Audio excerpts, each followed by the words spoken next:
ప్రభునందు ప్రియమైన వాళ్ళారా, ఈరోజు ఆదివారము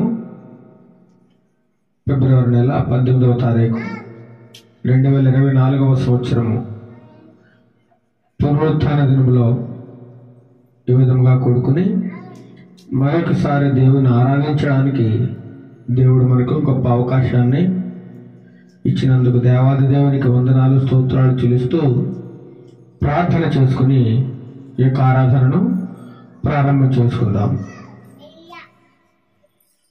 మమ్మలను ఎంతో అతిమికలుగా ప్రేమిస్తున్న మా ప్రియ పరలోకపు తండ్రి, నీ యొక్క పరిశుద్ధమైన నామానికి వందనాలు స్తోత్రాలు చెల్లిస్తున్నాం నాయన. మహాగురుడవు, మహోన్నతుడవు, యుగములు స్తోత్రార్హులకు స్తోత్రమునకు అర్హుడమైన మా దేవ, నీకే వందనములు స్తోత్రాలు చెల్లిస్తున్నాం నాయన. పరలోకములో పరిశుద్ధుడు పరిశుద్ధుడు పరిశుద్ధుడని నిత్యము గాన ప్రతిగానములతో పొగడబడుచున్న మా దేవ, నీకే వందనాలు స్తోత్రాలు చెల్లిస్తున్నాం నాయన. మీరు నిన్న నేడు నిరంతరము యుగ యుగములు ఒకే రీతిగా ఉన్న దేవుడు నాయన. మీరు మాట్లాడే దేవుడు, ప్రేమించే దేవుడు తండ్రి నాయన, కరుణించే దేవుడు, కాపాడే దేవుడు, ప్రేమగల దేవుడు నాయన. నీలాంటి దేవుడిని మేము కలిగినందుకు మేమెంత ధన్యులం నాయన.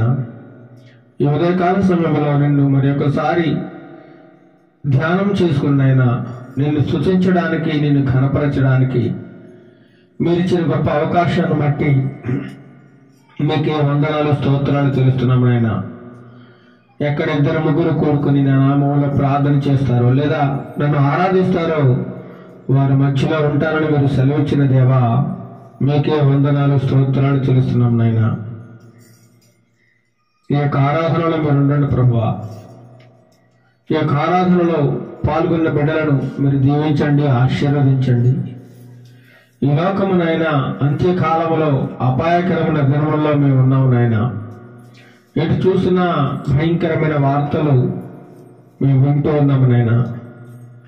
లోకంలో ప్రశాంతత అనేది లేదు ప్రభువా. కరువులు, భూకంపాలు, అల్లరులు, అలజడులు నాయన.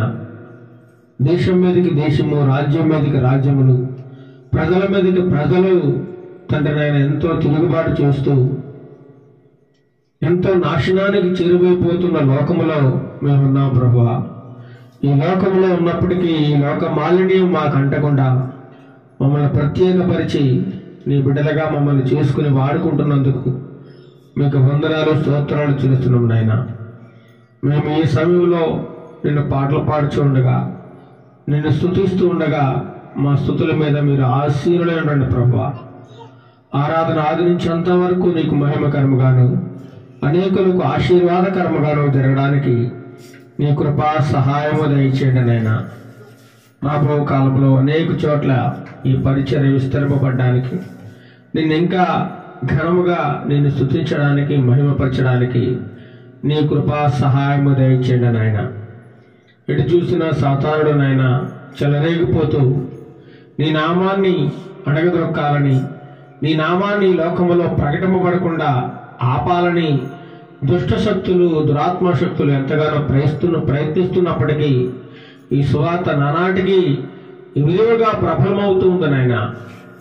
మీరంత గొప్ప మహాదేవుడు అని ఈ లోకమంతా తెలుసుకోవడానికి నీ కృపా సహాయము మా ప్రియబిడ్డలందరికీ లోకమునకు తెలియజేయమని ఘనత, మహిమ, ప్రభావాలు మీకు చెల్లిస్తూ నజరేయుడైన యేసుక్రీస్తు నామములో ఈ మనవులన్నీ అడిగి వేడుకొనుచున్నాము తండ్రి. ఆమేన్, ఆమేన్. మనం కొన్ని పాటలు పాడుకుని దేవుని నామాన్ని మహిమపరచుకుందాం. నా నీతికి ఆధారం ప్రభు నీవే కదా, నీవే కదా. నా రక్షణకు ఆధారం ప్రభు నీవే కదా, నీవే కదా అనేటువంటి పాట పాడుకుని దేవుని నామాన్ని మహిమపరచుకుందాం. నా నీతికి ఆధారం ప్రభు నీవే కదా, నీవే కదా. నా రక్షణకాధారం ప్రభు నీవే కదా, నీవే కదా నా నీతికి ఆధారం ప్రభు, నీవే కదా నా రక్షణకాధారం ప్రభు, నీవే కదా నిన్ను నమ్మిన వాడను నన్ను అంగీకరించుము, నిన్ను నమ్మిన వాడను నన్ను అంగీకరించుము, నా నీతికి ఆధారం ప్రభు, నీవే కదా నా రక్షణకాధారం ప్రభు, నీవే కదా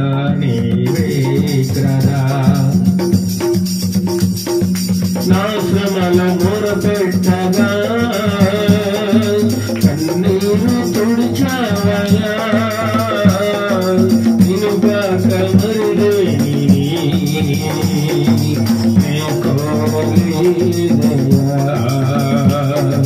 నా శ్రమల మొరపెట్టగా కన్నీరు తుడిచావయ్యా, నిన్ను గాక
నేను నమ్మిన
ఒక పాట పాడుకొని దేవుని నామాన్ని మహిమపరుచుకుందాం.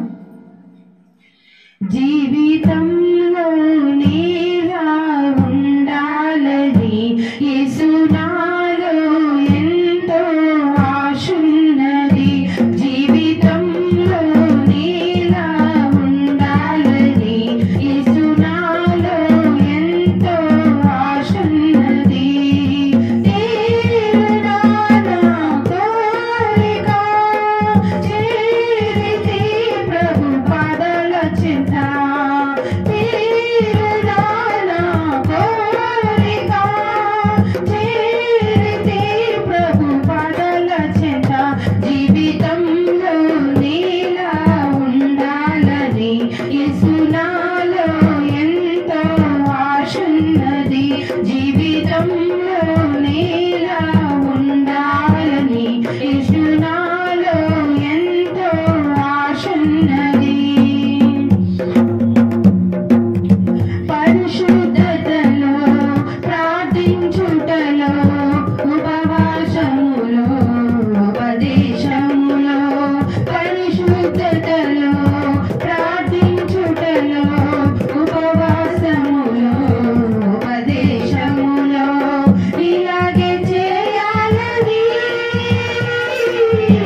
యేసయ్య మాట జీవపు ఊట, పరముకు నడిపించు బాట. యేసయ్య మాట జీవపు ఊట, పరముకు నడిపించు బాట. కత్తివలే ఖండించును, సుత్తివలే సరిచేయును. కత్తివలే ఖండించును, సుత్తివలే సరిచేయును. నిలువైనది బలమైనది నా యేసుని నోటి మాట. నిలువైనది బలమైనది నా యేసుని నోటి మాట. యేసయ్య మాట జీవపు ఊట, పరమును నడిపించు బాట. యేసయ్య మాట జీవపు ఊట, పరముకు నడిపించు బాట. దీపం వలె వెలిగించును, అద్దం వలె సరిచూపును. దీపం వలె వెలిగించును, అద్దం వలె సరిచూపును. నిలువైనది బలమైనది నా యేసుని నోటి మాట. నిలువైనది బలమైనది నా యేసుని నోటి మాట. యేసయ్య మాట జీవపు ఊట, పరముకు నడిపించు బాట. యేసయ్య మాట జీవపు ఊట, పరముకు నడిపించు బాట. తేనె కంటే మధురము, నూనె కంటే శ్రేష్టము. తేనె కంటే మధురము, నూనె కంటే శ్రేష్టము. నిలువైనది బలమైనది నా యేసుని నోటి మాట. నిలువైనది బలమైనది నా యేసుని నోటి మాట. యేసయ్య మాట జీవపు ఊట, పరముకు నడిపించు బాట. యేసయ్య మాట జీవపు ఊట, పరముకు నడిపించు బాట.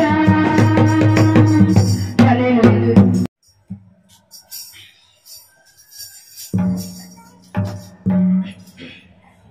కృపా కనికరము గల దేవా, మహామహిమ గల మహారాజా.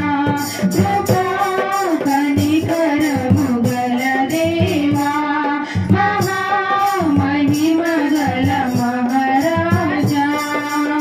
తరతరములకు ధన్యునిగా నన్ను చేసినది నీవే కదా.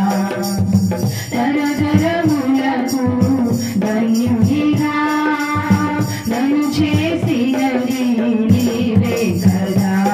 కృపా కనికరము గల దేవా, మహామహిమ గల మహారాజా.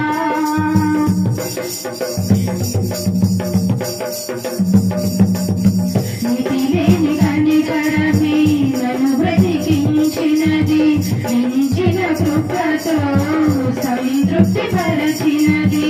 నీతిలేని కనికరమే నన్ను బ్రతికించినది, మించిన కృపతో సంతృప్తి పరచినది. కనికరాపునుడా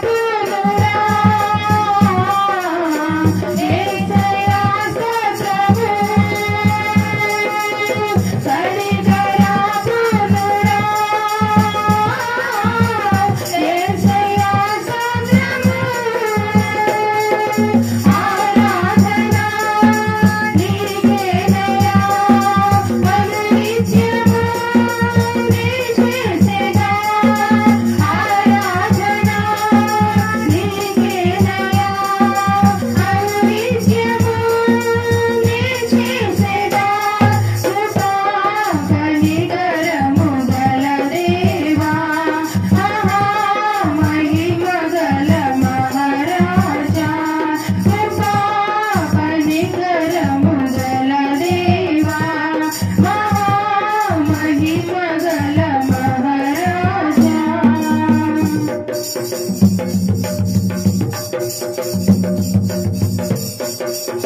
నీ గొప్ప కనికరమే నన్ను వెలిగించినది, నీ సముఖములో నన్ను నిలిపినది.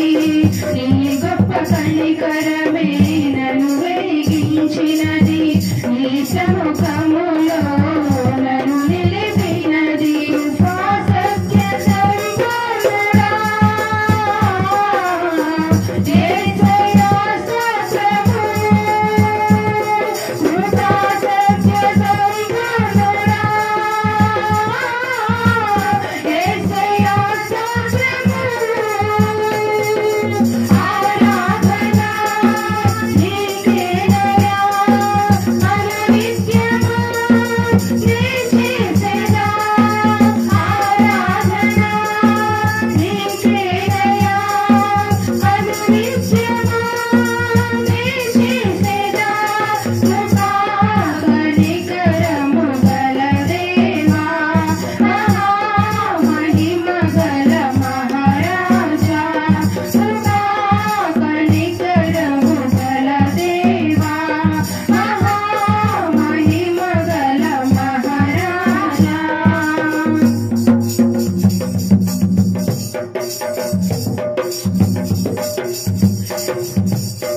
విశేష కనికరమే విలువను ఇచ్చినది, పరపాలని స్వాస్థ్యం వాగ్దానమిచ్చినది. విశేష కనికరమే విలువను ఇచ్చినది, పరపాలని స్వాస్థ్యం వాగ్దానమిచ్చినది. వాసన సంపూర్ణుడా యేసయ్యా స్తోత్రము. వాసన సంపూర్ణుడా యేసయ్యా స్తోత్రము. ఆరాధన నీకేనయ్యా అనునిత్యము నీ చేసెదా. ఆరాధన నీకేనయ్యా అనునిత్యము నీ చేసెదా. కృపా కనికరము గల దేవా, మహిమ గల మహారాజా. కృపా కనికరము గల దేవా, మహిమ గల మహారాజా. తరతరములకు ధన్యుడిగా నన్ను చేసినది నీవే కదా. తరతరములకు ధన్యుడిగా నన్ను చేసినది నీవే కదా. కృపా కనికరము గల దేవా, మహిమ గల మహారాజా. కృపా కనికరము గల దేవా, మహిమ గల మహారాజా. హల్లెలూయా. ఇంతవరకు మనం చక్కగా దేవుని పాటలు పాడుకొని దేవుని నామాన్ని మనం ఎంతగానో మహిమపరిచి ఉన్నాము. మన స్తుతుల మీద ఆ దేవాది దేవునుడు ఎంతగానో ఆశీనుడే ఉన్నాడని ఎంతగానో విశ్వసిస్తున్నాం. ఇప్పుడు వాక్య పఠనం చేసుకుందాం.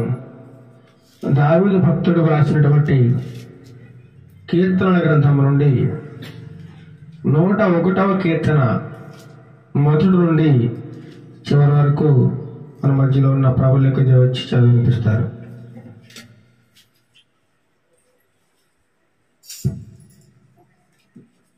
నూట 1వ కీర్తన చదువుకుందాం.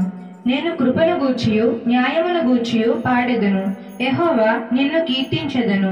నిర్దోష మార్గమున వివేకముతో ప్రవర్తించెదను. నీవు ఎప్పుడు నా యొద్దకు వచ్చెదవు? నా ఇంట యథార్థ హృదయముతో నడుచుకొందును.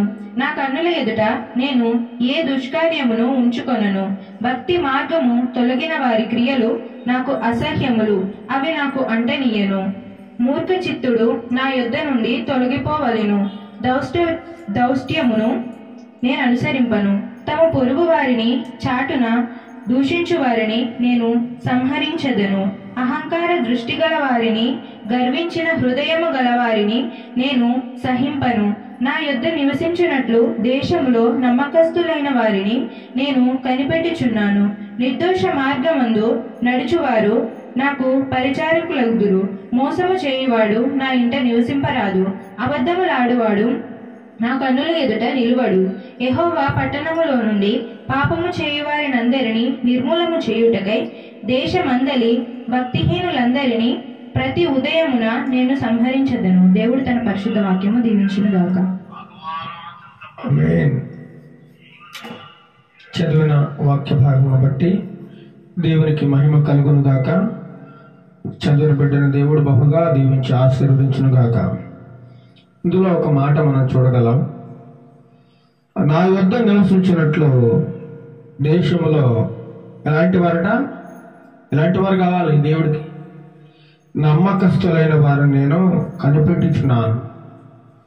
దేవుని దగ్గర నమ్మకమైన వారు కావాలట. నమ్మకస్తులు దేవుని పని చేయడానికి, దేవుని చిత్తాన్ని నెరవేర్చడానికి, దేవుని ఆరాధించడానికి, దేవుని స్తుతించడానికి, దేవుని మహిమపరచడానికి దేవుడు ఎలాంటి వారిని కోరుకుంటున్నాడు?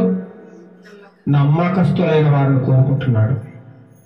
ఈనాడు అనేక మంది చూసినట్లయితే ఆరాధన చేస్తూ ఉంటారు, ప్రార్థనలు చేస్తూ ఉంటారు, వాక్యం చదువుతూ ఉంటారు, కానీ నమ్మకం అనేది లేదండి. నమ్మకం లేదు. ఏదో గుడ్డి భక్తి చేస్తున్నారు, ఆచార భక్తి.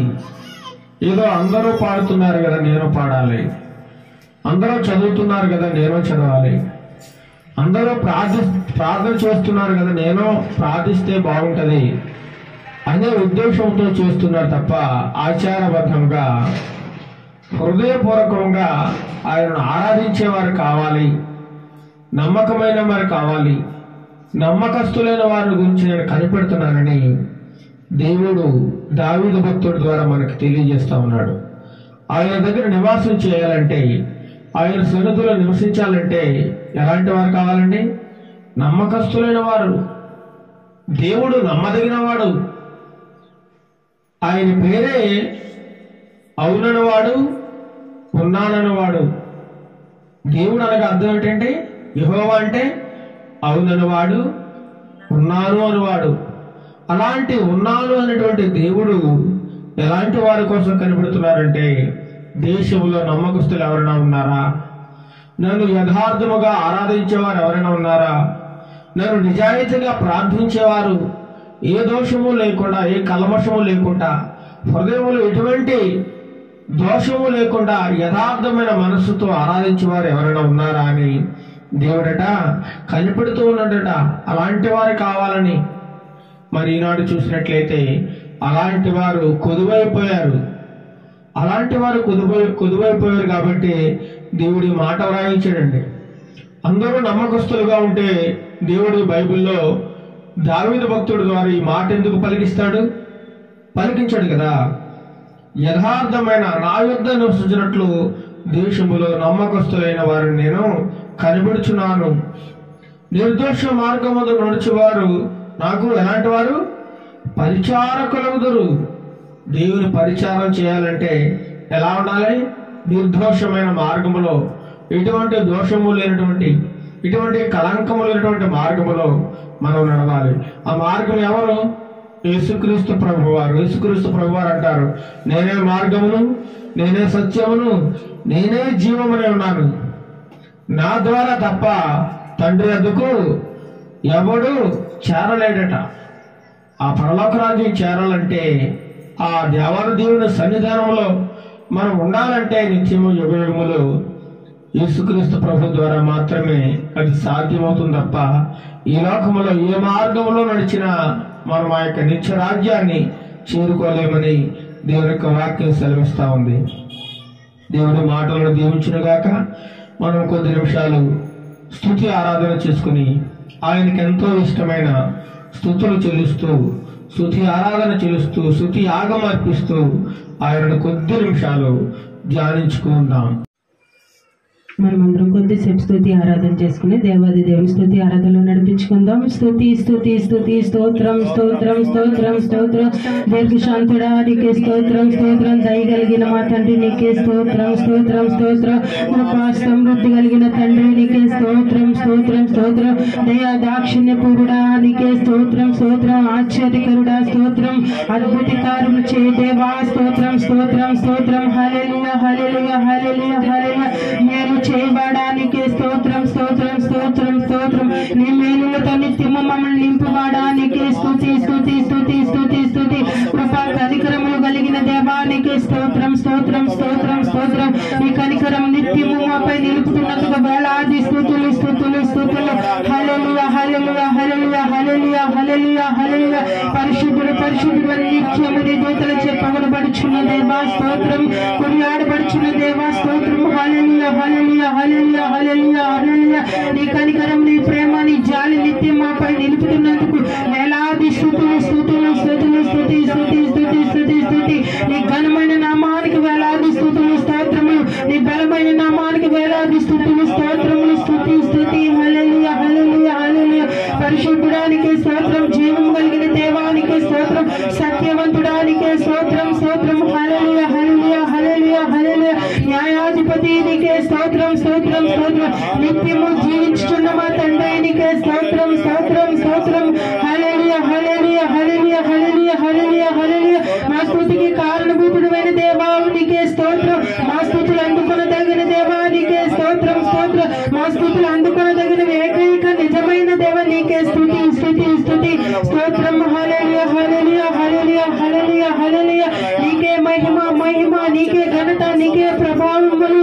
స్తోత్రం స్తోత్రం స్తోత్రం. హల్లెలూయా హల్లెలూయా హల్లెలూయా హల్లెలూయా హల్లెలూయా హల్లెలూయా హల్లెలూయా హల్లెలూయా. స్తోత్రం స్తోత్రం స్తుతి స్తుతి స్తుతి స్తుతి.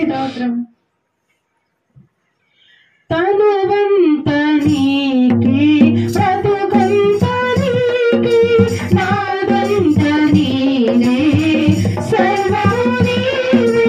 తనువంత నీకే బ్రతుకంత నీకే నాదంత నీవే సర్వము నీవే. ఈ లోకంలో నా ఆశ నీవే. ఈ లోకంలో ఆశ నీవే. యేసయ్యా నీకే ఆరాధన. యేసయ్యా నీకే ఆరాధన. యేసయ్యా నీకే ఆరాధన. యేసయ్యా నీకే ఆరాధన. నా స్తుతికి కారణభూతుడా కృపా సమృద్ధి కలిగిన యేసయ్యా. నా స్తుతికి కారణభూతుడా కృపా సమృద్ధి కలిగిన యేసయ్యా. సజీవ సాక్షినై నీ కార్యములను ప్రకటించెదను ప్రజలందరిలో. సజీవ సాక్షినై నీ కార్యములను ప్రకటించెదను ప్రజలందరిలో. నా స్తుతికి కారణభూతుడా కృపా సమృద్ధి కలిగిన యేసయ్యా. నా స్తుతికి కారణభూతుడా కృపా సమృద్ధి కలిగిన యేసయ్యా. మహిమకు కారణమా రక్షణ కారణమా అతిశయ కారణమా ఆనంద కారణమా. మహిమకు కారణమా రక్షణ కారణమా అతిశయ కారణమా ఆనంద కారణమా. దీవెన కారణమా నా స్తోత్ర కారణమా. దీవెన కారణమా నా స్తోత్ర కారణమా. యేసయ్యా నీకే ఆరాధన.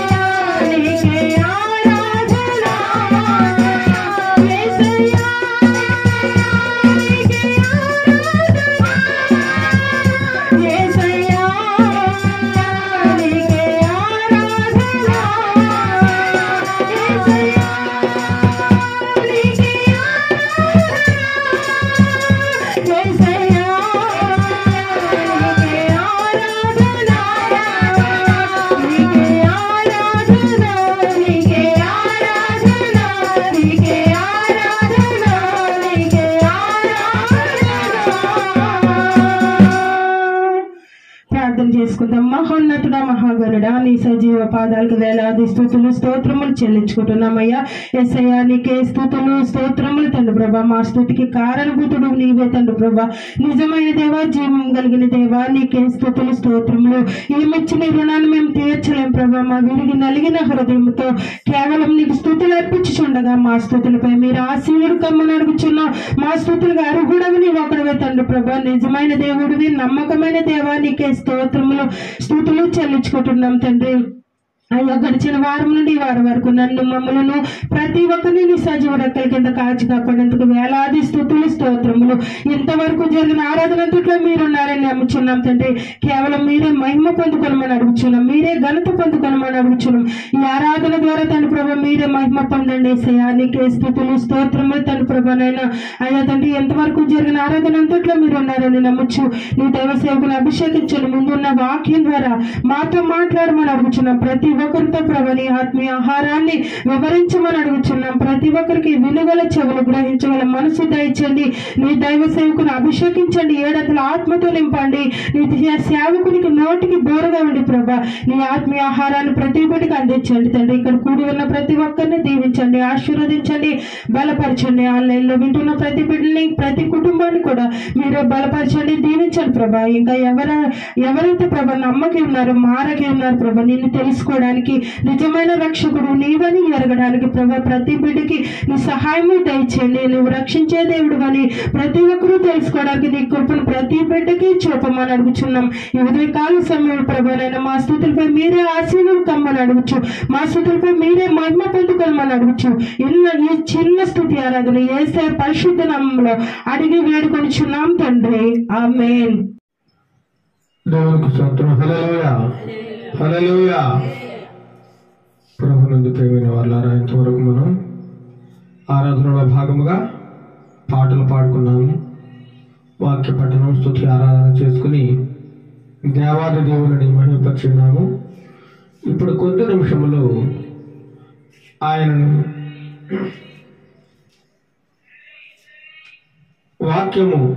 ఆయన వాక్యమును ధ్యానించుకుని మన ఆత్మలకు కావలసినటువంటి ఆత్మీయ ఆహారమును మనం పొందుకుందాం, ప్రార్థన చేసుకుందాం.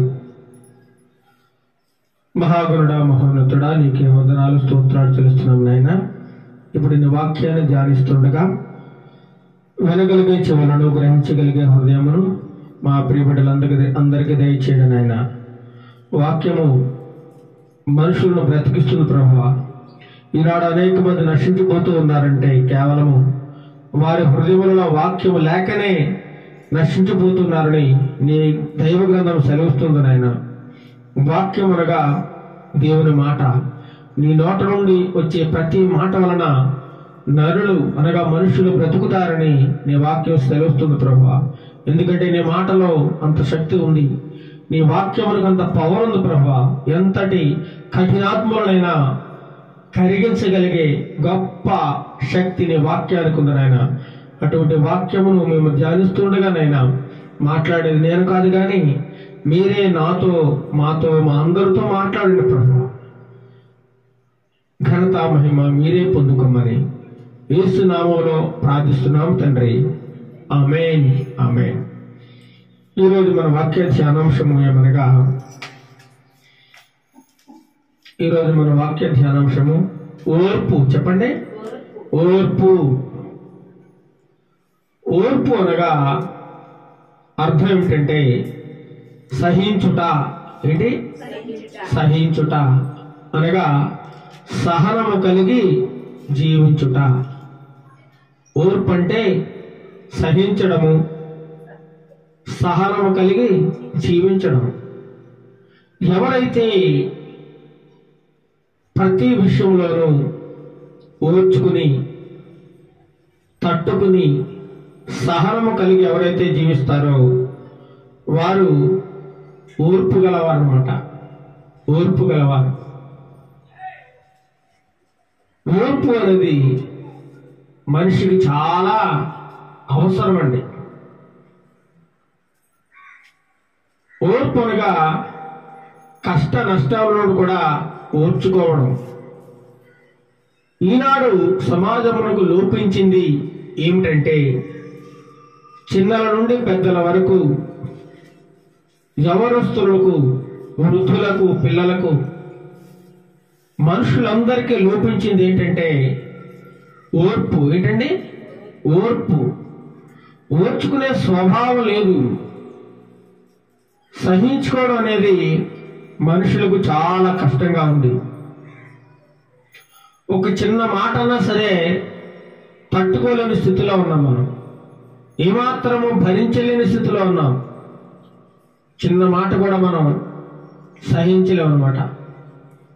ఓర్చుకోవడానికి ఏమాత్రము ఇష్టపడం మనం. ఈనాడు చూసినట్లయితే కుటుంబ సభ్యుల మధ్య ఓర్పు లేదు.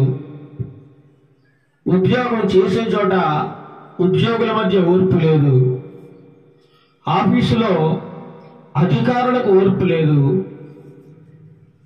ఇంకా చూసినట్లయితే ఒక తండ్రి తన కుమారుని గద్దిస్తే కుమారుడు విని ఓర్చుకునే స్థితిలో లేడనమాట. ఒక భర్త తన భార్యను మందలిస్తే భార్య ఓర్చుకోవడం లేదు. స్నేహితుల మధ్య, బంధువుల మధ్య, అన్నదమ్ముళ్ళు, అక్క చెల్లెల మధ్య లోపించింది ఏంటంటే ఓర్పు, సహనం లేదనమాట. ఓవరాల్గా మనం చూసినట్లయితే మనుషుల్లో ఓర్చుకునే స్వభావం లేదు, సహనం లేదు. ఇంకా చెప్పుకున్నట్లయితే సంఘంలో విశ్వాసులకు ఓర్పు లేదు, సంఘ నాయకులకు ఓర్పు లేదు, సంఘంలో వాక్యమును బోధించే సేవకులు కూడా ఓర్పు లేదండి. సహనం లేదు. ఒకరంటే ఒకరు గెట్టదు. ప్రేమించి ఓర్పు కలిగి జీవించే మనసు ఈనాడు అనేకులకు కొదువైపోయిందండి. ఓర్చుకోవడం అనేది చాలా మందికి చేతకాక ఎన్నో కుటుంబాలు నాశనమైపోతా ఉన్నాయి. ముఖ్యంగా ఒక సేవకుడు అంటే ఇంకొక సేవకుడు పడటం లేదు. ఒక సేవకుడు పోతే ఇంకొక సేవకుడికి నచ్చడం లేదు. ఒక విశ్వాసి ఇంకొక విశ్వాసికి నచ్చడం లేదు. ఒక సంఘ నాయకుడు ఇంకొక సంఘ నాయకుడికి నచ్చడం లేదు. దీనంతటికీ కారణం ఏమిటంటే మనుషుల్లో గర్వం, అహంకారం నానాటికి పెరిగిపోతూ ఉందండి. గర్వం, అహంకారం. నువ్వు చెబితే నేను వినేదేంటి, నువ్వు వాక్యం చెబితే నేను వినడం ఏంటి, నువ్వెంతటి వాడివి అంటే అహంకారం, గర్వము ఈనాడు మనుషుల్లో పాతుకుపోయింది.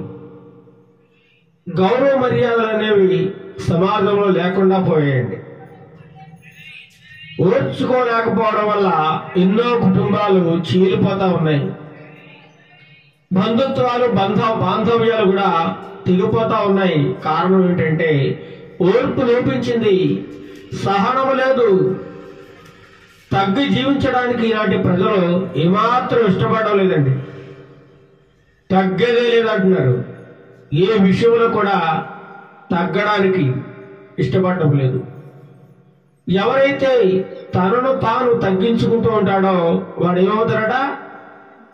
హెచ్చింపబడతాడు.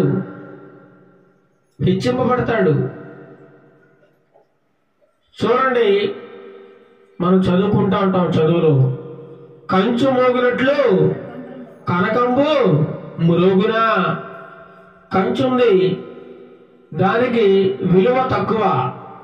కనకం అనగా బంగారమునకు విలువ ఎక్కువ.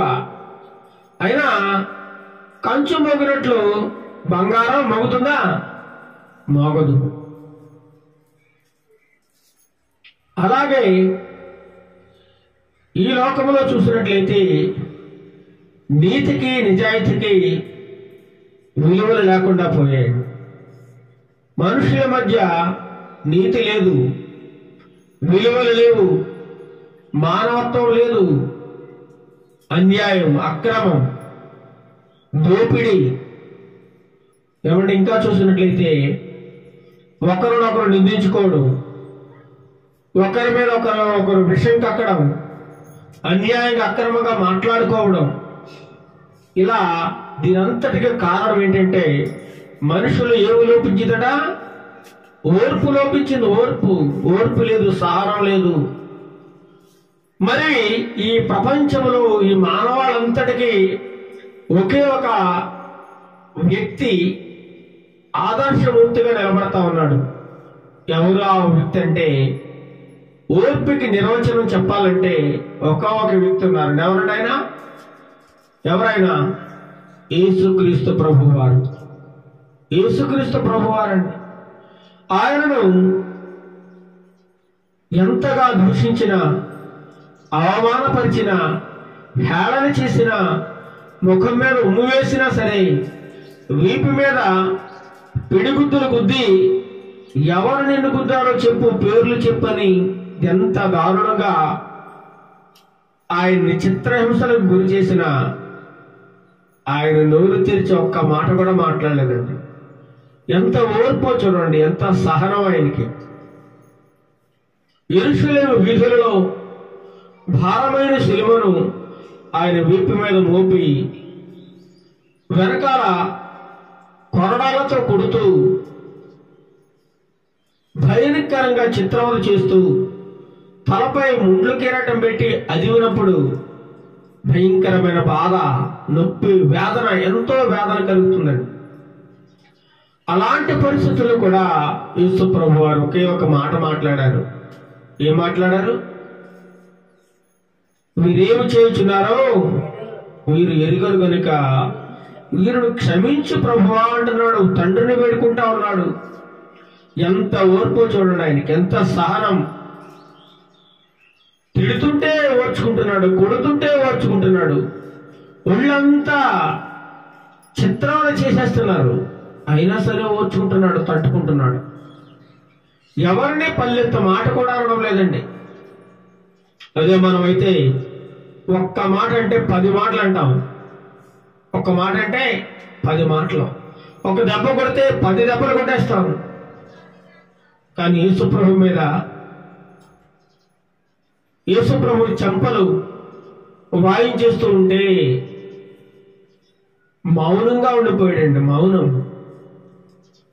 వదకు తేబడిన గొర్రెపిల్ల ఏ విధంగా అయితే మౌనంగా ఉంటుందో, ఇంకొద్ది క్షణంలో ఆ గొర్రెపిల్లను వధిస్తారు. ఆ విషయం ఆ గొర్రెపిల్లకు తెలియదు, మౌనంగా ఉంటది. అలా యేసు ప్రభు వారు మౌనంగా ఉండిపోయారు. ఎంత సహనము, ఎంత ఓర్పు, ఎంత తట్టుకునే స్వభావం ఆయనకుందో చూడండి. అలాంటి గొప్ప సుగుణాలు కలిగిన వ్యక్తి ఈ ప్రపంచంలో ఎవరు లేరండి, ఎవరు లేరు. అందుకే ఆయన ప్రపంచానికి ఒక ఆదర్శమూర్తిగా నిలబడ్డాడు. ప్రపంచ దేశాలన్నీ కూడా ఆయనను ఆరాధిస్తున్నాయి. ఆయన ప్రేమను, ఆయన తగ్గింపును, ఆయన నీతిని, ఆయన నిజాయితీని, ఆయన మంచితనాన్ని ప్రపంచం అర్థం చేసుకుందండి. ఇంకా కొంతమంది అర్థం చేసుకోలేదు. వాళ్ళు కూడా అర్థం చేసుకునే సమయం వస్తూ ఉంది. ప్రతి ఒక్కరు కూడా ఆయన్ని తెలుసుకునే సమయం ఆసన్నమవుతుంది. తెలుసుకుని తీరాల్సిందే, వేరొక అవకాశం లేదు. ఎందుకంటే ఆయన ఏ పాపము చేయలేదు, ఏ దోషము కూడా ఆయనలో లేదు. అటువంటి గొప్ప వ్యక్తి ఆయన. అలాంటి వ్యక్తి ఈ ప్రపంచంలో చూద్దామంటే ఎవ్వరూ కనిపించరండి. అలాంటి పరిపూర్ణమైన మానవుడు ఆయన, పరిపూర్ణమైన దేవుడు. ఆయన ఈ ప్రపంచానికి ఒక మార్గం వేసి వెళ్ళిపోయాడు.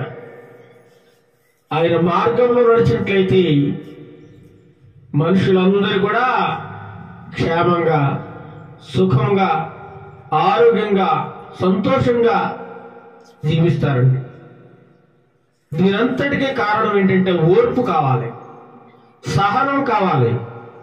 చూద్దాం వాక్య భాగంలో నుండి కొన్ని విషయాలు మనం ధ్యానం చేసుకుందాం.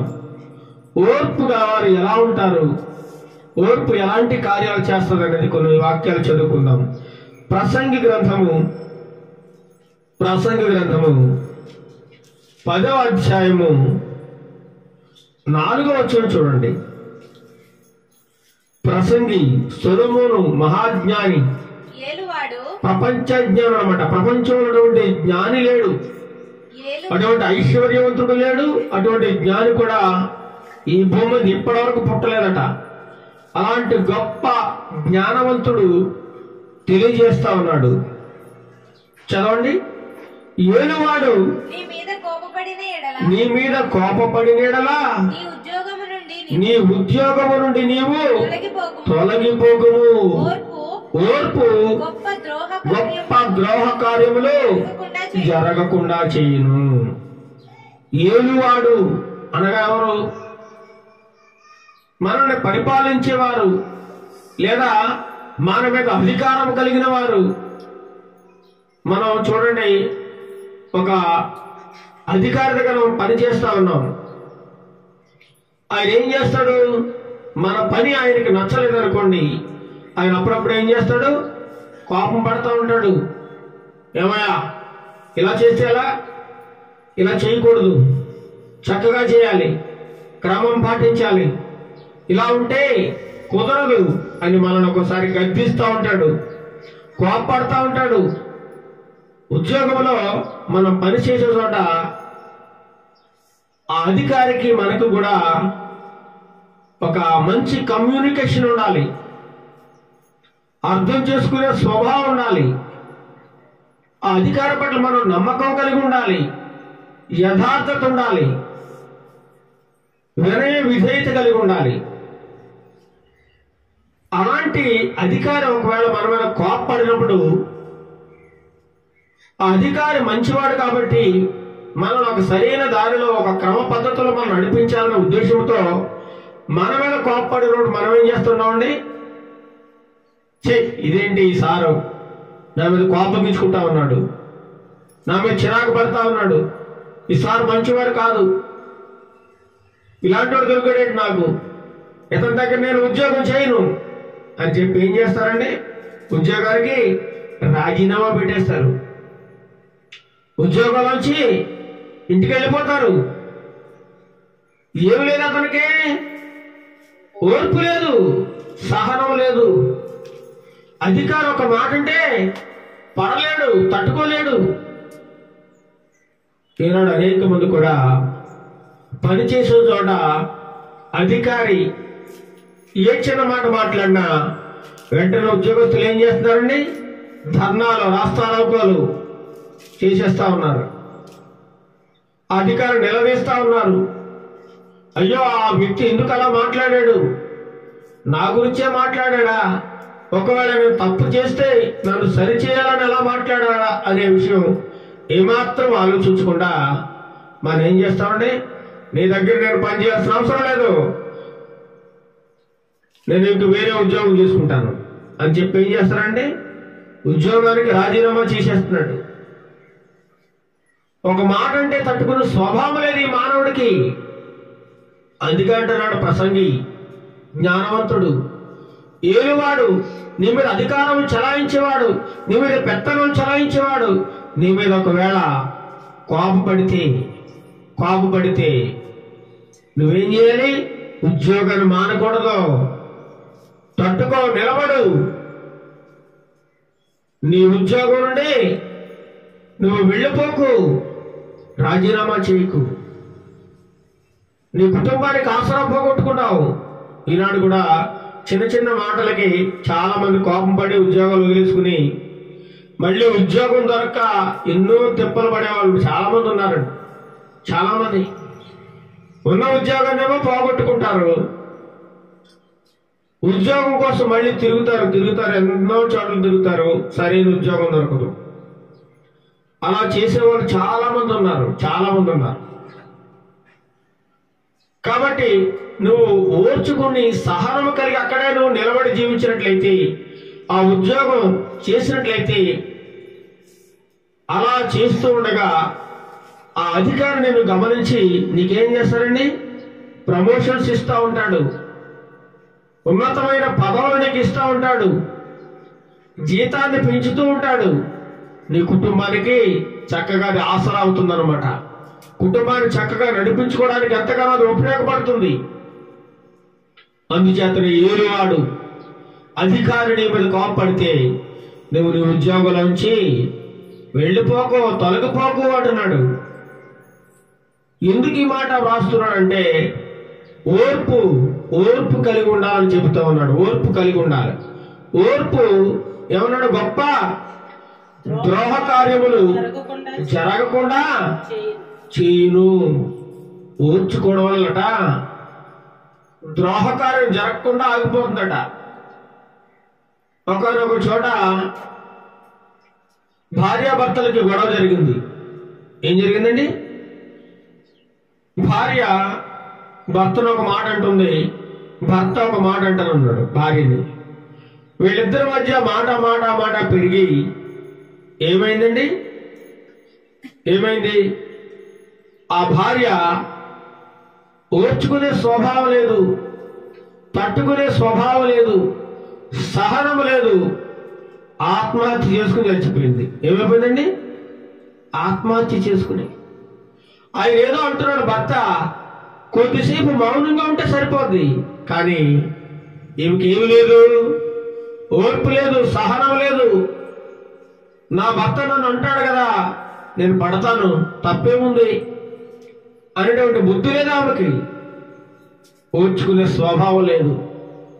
చీటికి మాటికి చాలా మంది అన్నదమ్ముల మధ్య, అక్క చెల్లెల మధ్య, బంధువుల మధ్య కూడా ఈ ఓర్చుకునే తట్టుకునే స్వభావం లేక చాలా ద్రోహ కార్యాలు జరుగుతున్నాయట. చాలా మంది మనకు దూరం అయిపోతా ఉంటారు, ఓర్పు లేక, సహనం లేక. అదే నువ్వు ఓర్చుకుంటే, ఆ కాసేపు నువ్వు మౌనంగా ఉంటే వాళ్ళ కాపురం ఏమై ఉండేది? నిలబడేది. భార్యాభర్తలు ఇంకా కొంతకాలం కలిసి జీవించడానికి అవకాశం ఉండేది. కానీ ఏమాత్రం ఓర్పు లేకపోవడం వల్ల వారిద్దరికీ ఎడబాటు వచ్చేసింది. ఈనాడు చూసినట్లయితే కోర్టులో అనేక కేసులు ఏంటంటే భార్యాభర్తల గొడవలు. లక్షలు పోసి కట్నాలు ఇచ్చి పెళ్లి చేస్తూ ఉంటారు. వాళ్ళిద్దరి మధ్య అండర్స్టాండింగ్స్ ఉండవు. ఒకరి మీద ఒకరికి నమ్మకం ఉండదు, ఒకరంటే ఒకరికి గౌరవం ఉండదు, ఒకరంటే ఒకరికి ప్రేమ ఉండదు, ఏమాత్రం ఆప్యాయత అనురాగం ఉండదు. పెళ్ళైన 6 నెలలకే వాళ్ళకి ఏంటి? విడాకులు కావాలని చెప్పి అప్లై చేసుకుంటా ఉన్నారు. ఎన్నో కేసులు. కొంతమందికి అయితే మళ్ళీ కౌన్సిలింగ్ ఇవ్వగా వాళ్ళు ఏం చేస్తున్నారు? మళ్ళీ కలిసి జీవించడానికి ఇష్టపడతా ఉన్నారు అర్థం చేసుకుని.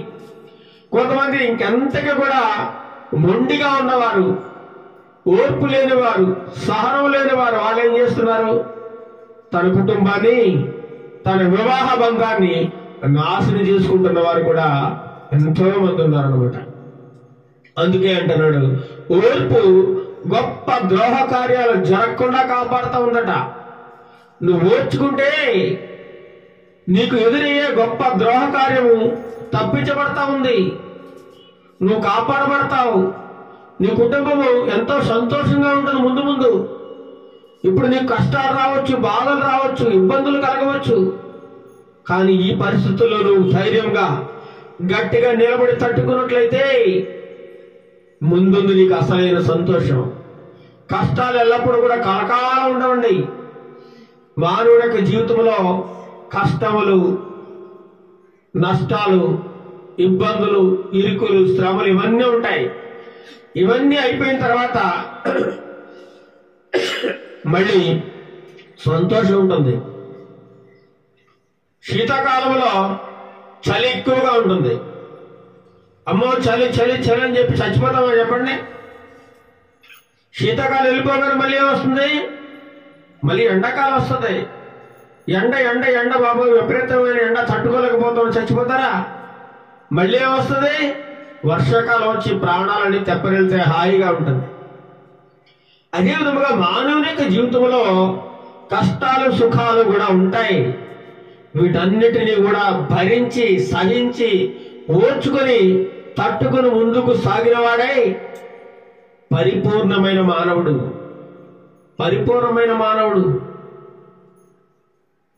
కొన్ని కష్టాలు వచ్చినప్పుడు చాలా మంది తట్టుకోలేరండి. అప్పుల సమస్య, అప్పులు పెరిగిపోయి ఆత్మహత్యలు చేసుకునే వాళ్ళు ఎంతో మంది ఉన్నారు. అప్పులలో ఇంటి మీద పడుతూ ఉంటే ఆ అవమాన భారం భరించలేక చనిపోయిన వాళ్ళు ఎంతో మంది ఉన్నారు. ఎవడో తిట్టాడని ఆత్మహత్య చేసుకునే వాడు ఉన్నారు. మొన్న కూడా ఒక వీడియో వచ్చిందండి.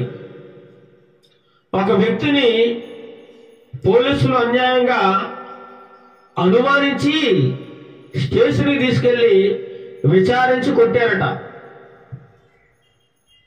నిజానికి అతను ఆ కేసుకి అతనికి ఎటువంటి సంబంధం లేదు, కానీ అతని మీద అనుమానంతో తీసుకెళ్లి విచారించి అతనిని కొట్టినప్పుడు అతను మనస్తాపానికి గురయ్యాడు. అతని మనస్సు వేదనతో కృంగిపోయింది. సమాజంలో నన్నందరూ ఒక దోషిగా, ఒక దొంగగా, ఒక నేరస్తుడిగా చూస్తారు అనేటువంటి భావంతో తట్టుకోలేక, అతనికి తట్టుకునే శక్తి లేక, ఓర్పు లేక ఏం చేశాడు? అతను ఆత్మహత్య చేసుకుని చచ్చిపోయాడు. ఇంత చిన్న విషయానికి ఆత్మహత్య చేసుకున్నాడు. కొంతమంది ఏం చేస్తున్నారు? పరీక్షల్లో ఫెయిల్ అయితే చచ్చిపోతున్నారు. ఫెయిల్ అయితే ఉందండి, మళ్ళీ కట్టుకుంటారు, మళ్ళీ రాస్తాడు. జీవితంలో అప్పుడప్పుడు కూడా ఫెయిల్ అవ్వాలి కూడా. ఎల్లప్పుడూ విజయమే కోరుకోకూడదు. అపజయం కూడా నీకు తెలియాలి కదా. ఫెయిల్ అయితే బాధ ఎలా ఉంటుందో కూడా నీకు తెలియాలి. అది కూడా తట్టుకోవాలి. అది కూడా తట్టుకోవాలండి, చాలా తట్టుకోవాలి. ఒక అమ్మాయి 10th క్లాసులో చక్కగా మంచి తెలివైన అమ్మాయి, ఫస్ట్ ర్యాంక్ అమ్మాయి.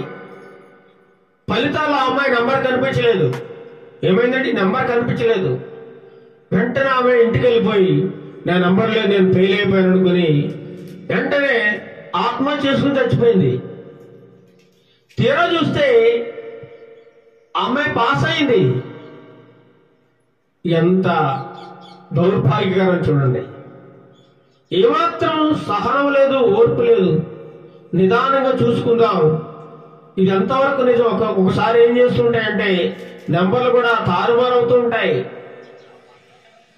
ఓర్పు కలిగి నిదానించి చూసుకున్నట్లయితే తర్వాత మనకు తెలుస్తుంది కదా. ఒకవేళ ఫెయిల్ అయితే ఇక జీవితమే లేదాక, ఇంకక్కడితో జీవితం ముగిసిపోయినట్లేనా? ఎంతో మంది పిచ్చి పిచ్చి వేషాలు వేస్తా ఉన్నారు. పిచ్చి పిచ్చి ఆలోచనలు, పనికిరాని ఆలోచనలు. ఇలాంటి ఆలోచనలతో ఎంతో మంది తమ జీవితాల్ని నాశనం చేసుకుంటున్న వారు ఎంతో మంది ఉన్నారు. చిన్న చిన్ని కష్టాలకే కృంగిపోయేవారు, చిన్న చిన్న సమస్యలకి తమ జీవితాన్ని నాశనం చేసుకున్నవారు ఎంతో మంది ఉన్నారండి. ఎంతో మంది దేవుడిచ్చిన యొక్క ఆత్మను నాశనం చేసుకునే అధికారము, ఈ ప్రాణాన్ని తీసుకునే అధికారము ఏ మనిషికి లేదండి. చాలా తప్పు. ఆత్మహత్య అనేది చాలా భయంకరమైన నేరం అది దేవుని దృష్టిలో. అలా ఆత్మహత్య చేసుకుని చనిపోయిన వారు ఎక్కడికి వెళ్తారండి? పరలోక రాజ్యం వెళ్తారా? ఏమాత్రం వారికి అవకాశం లేదండి. ఏమాత్రం లేదు అవకాశం. నరకానికే వెళతారు. అది నేరన్న మాటగా దేవుని వాక్యం సెలవిస్తూ ఉంది. ఆత్మహత్య చేసుకోవడానికి ఏ మనిషి కూడా అధికారము దేవుడు ఇవ్వలేదు.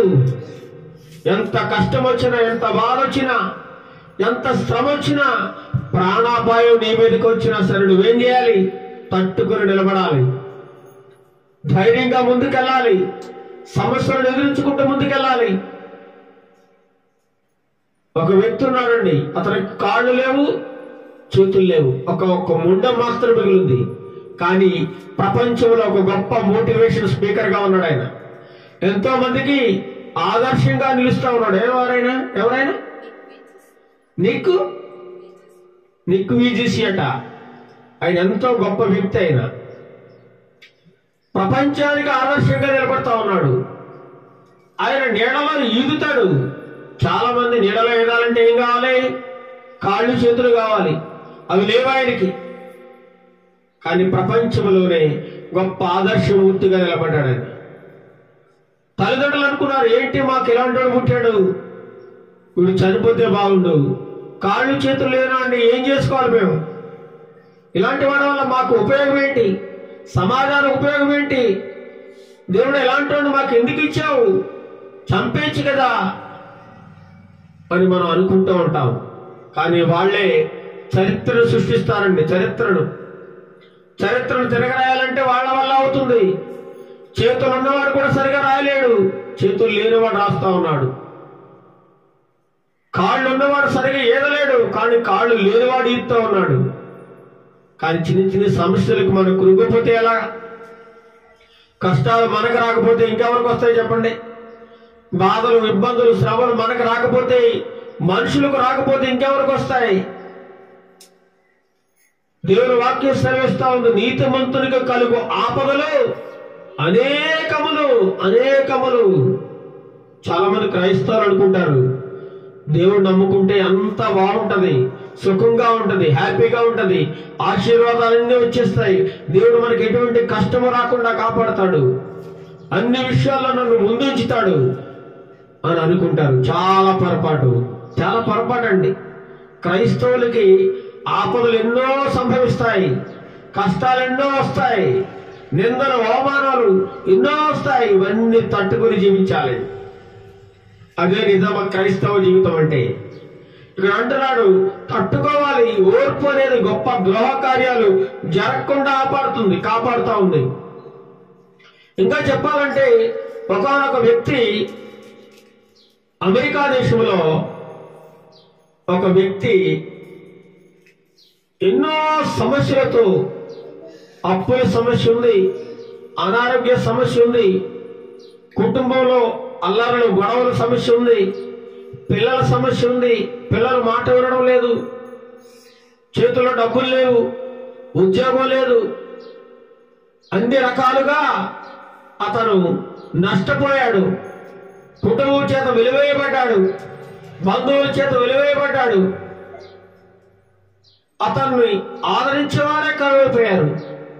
అతను ఒక తీర్మానానికి వచ్చాడు చివరికి. ఏంటి ఆ తీర్మానం?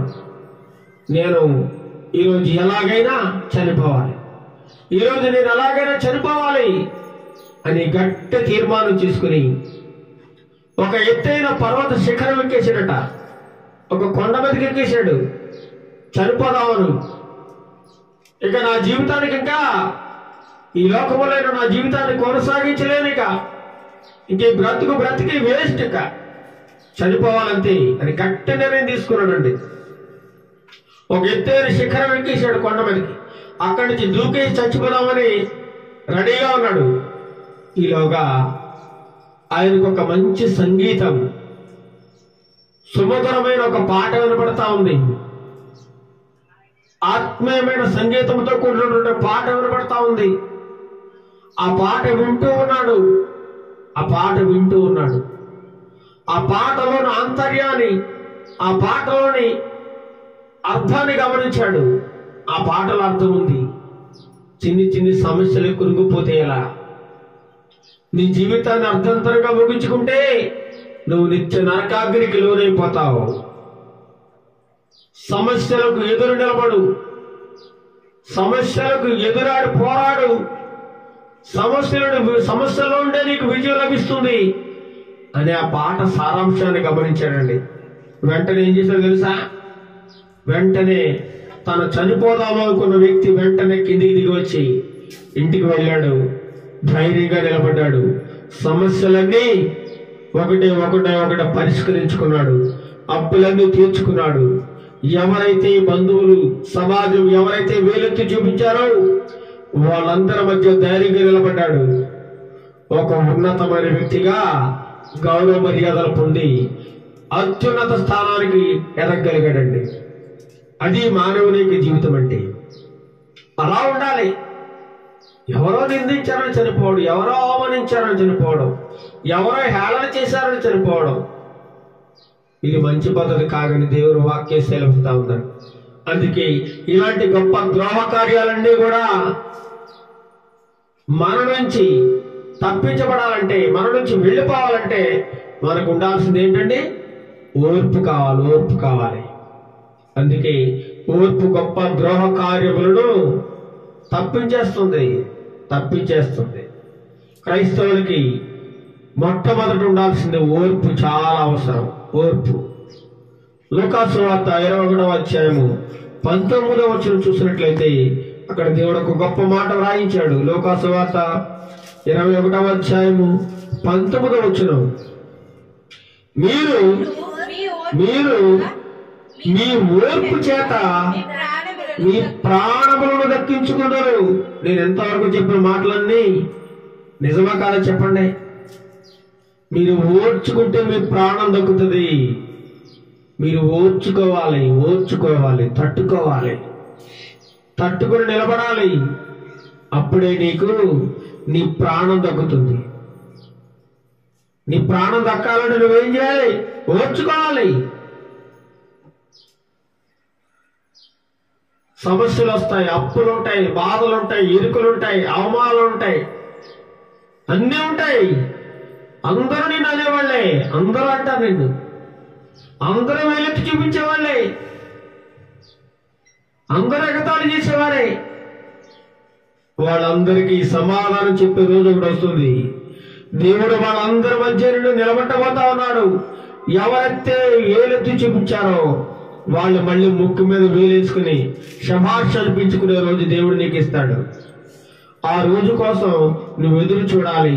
నువ్వు బ్రతుకుండాలి. నువ్వు బ్రతుకుంటే ఆ రోజును చూస్తావు. నీ ప్రాణం నీకు దక్కాలంటే నీకు ఓర్పు చాలా అవసరమని దేవుడు తన పరిశుద్ధ గ్రంథంలో వ్రాయించాడండి. మీరు మీ ఓర్పు చేత ఏం చేస్తారట? మీ ప్రాణములను దక్కించుకుందరు. అనేక మంది ప్రాణాలు గాల్లో కలిసిపోతున్నాయి. కారణం ఏమిటి? ఓర్పు లేక. వారి జీవితాల్లో ఓర్పు లేక గాల్లో కలిసిపోతా ఉన్నాయి. అర్ధాంతరంగా జీవితాన్ని ముగించేసుకుంటా ఉన్నారు. ఒకసారి ఆసుపత్రిలో నాకు కొంచెం అనారోగ్య సమస్య ఉన్న ఆసుపత్రికి వెళ్ళినప్పుడు అక్కడ ఒక యవనస్తుడు, ఒక 16 సంవత్సరాలు ఉంటాయండి, 16 సంవత్సరాలు.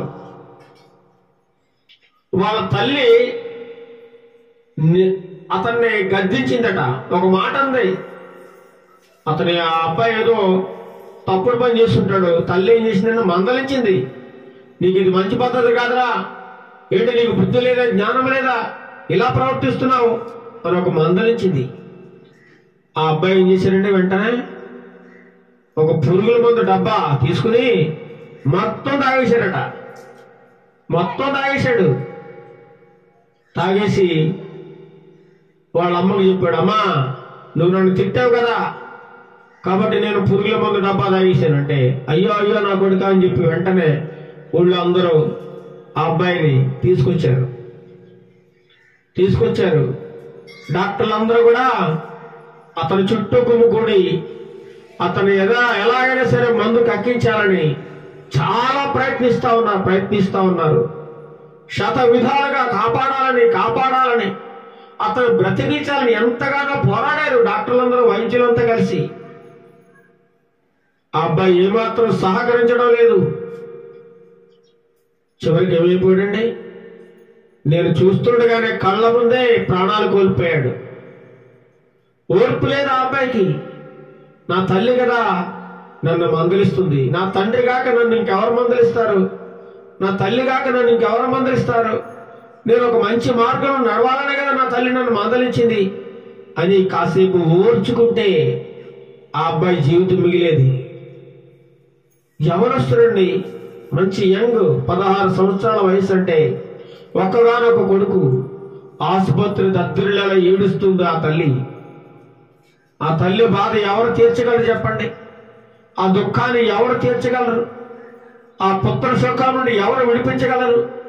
ఏమాత్రం ఆ అబ్బాయి ముందు వెనక ఆలోచించకుండా ముక్కు పచ్చలారని తన యవ్వన జీవితాన్ని నాశనం చేసేసుకున్నాడు. తన ప్రాణం నిలబడాలంటే దేవుని వాక్యం సెలవిస్తోంది. ఏముండా అతనికి చదవడం మళ్ళీ, మీరు లూకాసు వార్త చదవండి ప్రతి ఒక్కరు. లూకాసు వార్త 21వ అధ్యాయము 19వ వచనం. మీరు మీ ఓర్పు చేత మీ ప్రాణములను దక్కించుకుందురు. చూడండి ఎంత గొప్ప మాట రాయించాడు దేవుడు. దేవుడికి అన్ని తెలుసండి. ఈ మాటలన్నీ కూడా దేవుడు రాయించాడు. ఓ నా ప్రియ బిడ్డ, నువ్వు ఓర్చుకున్నట్లయితే నీ ప్రాణం నిలబడుతుంది. నేనిచ్చిన ఈ ఊపిరి ఇంకా ఈ భూమి మీద ఎంతకాలం ఉండాలో అంతకాలం ఉండాలంటే నీకు ఓర్పు కావాలి. అర్ధాంతరాన్ని జీవితాన్ని ముగించేసుకుంటున్నారు చాలా మంది. ఎంత దుర్మార్గం అండి, ఎంత దుర్మార్గం. ఏమాత్రము ఆలోచించే విచక్షణ జ్ఞానం లేకుండా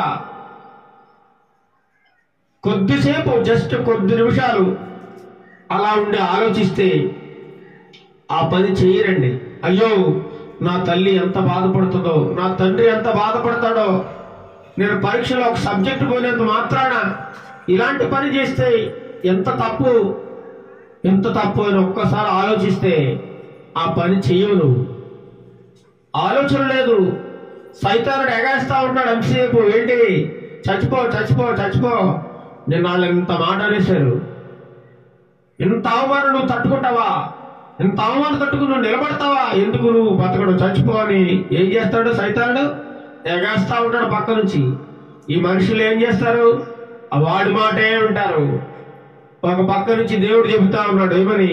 ఆగు ఆగు ఆగు, ఓర్చుకో, తట్టుకో, ఊపు కలిగి సహనం కలిగి కొద్దిసేపు ఆగంటే ఏమాత్రం ఆగడు వీడు. ఆ సైతానుడు ఆ బుర్రలోకి ఎక్కేసి ఉంటాడేమో. వాడి మాటే వింటారు. వాడి మాట విని ప్రాణాలు తీసేసుకుంటున్నారు ఓర్పు లేకుండా. ఇంకా చూద్దామా, రోమీయులకు రాసిన పత్రిక అపోస్తలుడైన పౌలు గారు తన అనుభవంతో రాసిన మాట అది. 5వ అధ్యాయము 3వ వచనం. రోమీయులకు రాసిన పత్రిక 5వ అధ్యాయము 3వ వచనం. అంతేకాదు శ్రమ, ఓర్పును, ఓర్పు పరీక్షను, పరీక్ష నిరీక్షణను కలుగజేయునని ఎరిగి శ్రమలయందును అతిశయపడదు. చూడండి ఎంత గొప్ప మాట చెప్తున్నారు పౌలు గారు. శ్రమల్లో కూడా గర్వంగా ఫీల్ అవ్వాలట. పౌలు గారు చెప్తున్నాడు. ఎవడన్నా ఫీల్ అవుతాడా? పెద్ద కష్టం వచ్చేసింది, అప్పులోను పెరిగిపోయారు. అప్పుడు మనం గర్వంగా కాళ్ళ ఎగరేసుకుని తిరగలమా? ఇంట్లో పోయి తలుపులు వేసుకుని ఏడుస్తూ ఉంటాం. అయ్యో ఏంటి అప్పులు, ఈ అప్పుల సమస్య నుండి నన్ను ఎవరు విడిపిస్తారు, ఏంటి నా పరిస్థితి అని ఎంతో వేదన చెందుతూ ఉంటాం మనమైతే.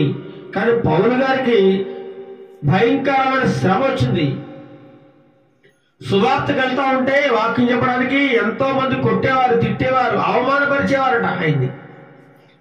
ఆ ప్రయాణాల్లో కూడా అనేక మార్లు ఆయనకి ఇబ్బందులు కలిగాయి, శ్రమలు వచ్చాయి. వార ప్రయాణంలో ఆ భయంకర తుఫానులో, చలిలో, మంచులో ఎన్నో విధాలుగా ఆయన రకరకాల ఇబ్బందులు పడ్డాడు. ఆ అనుభవంతో ఒక మాట రాస్తున్నాడు. ఏమంటున్నాడు? అంతేకాదు శ్రమ, ఓర్పును. నీకు శ్రమ వచ్చిందా? ఓర్పు కలిగుండు, ఓర్పు కలిగుండు. నీకు శ్రమ వచ్చింది కదా, బాధ వచ్చింది కదా, ఇబ్బంది వచ్చింది కదా, ఓర్చుకో అంటున్నాడు. ఇంకేంటి రెండో మాట? ఓర్పు పరీక్ష.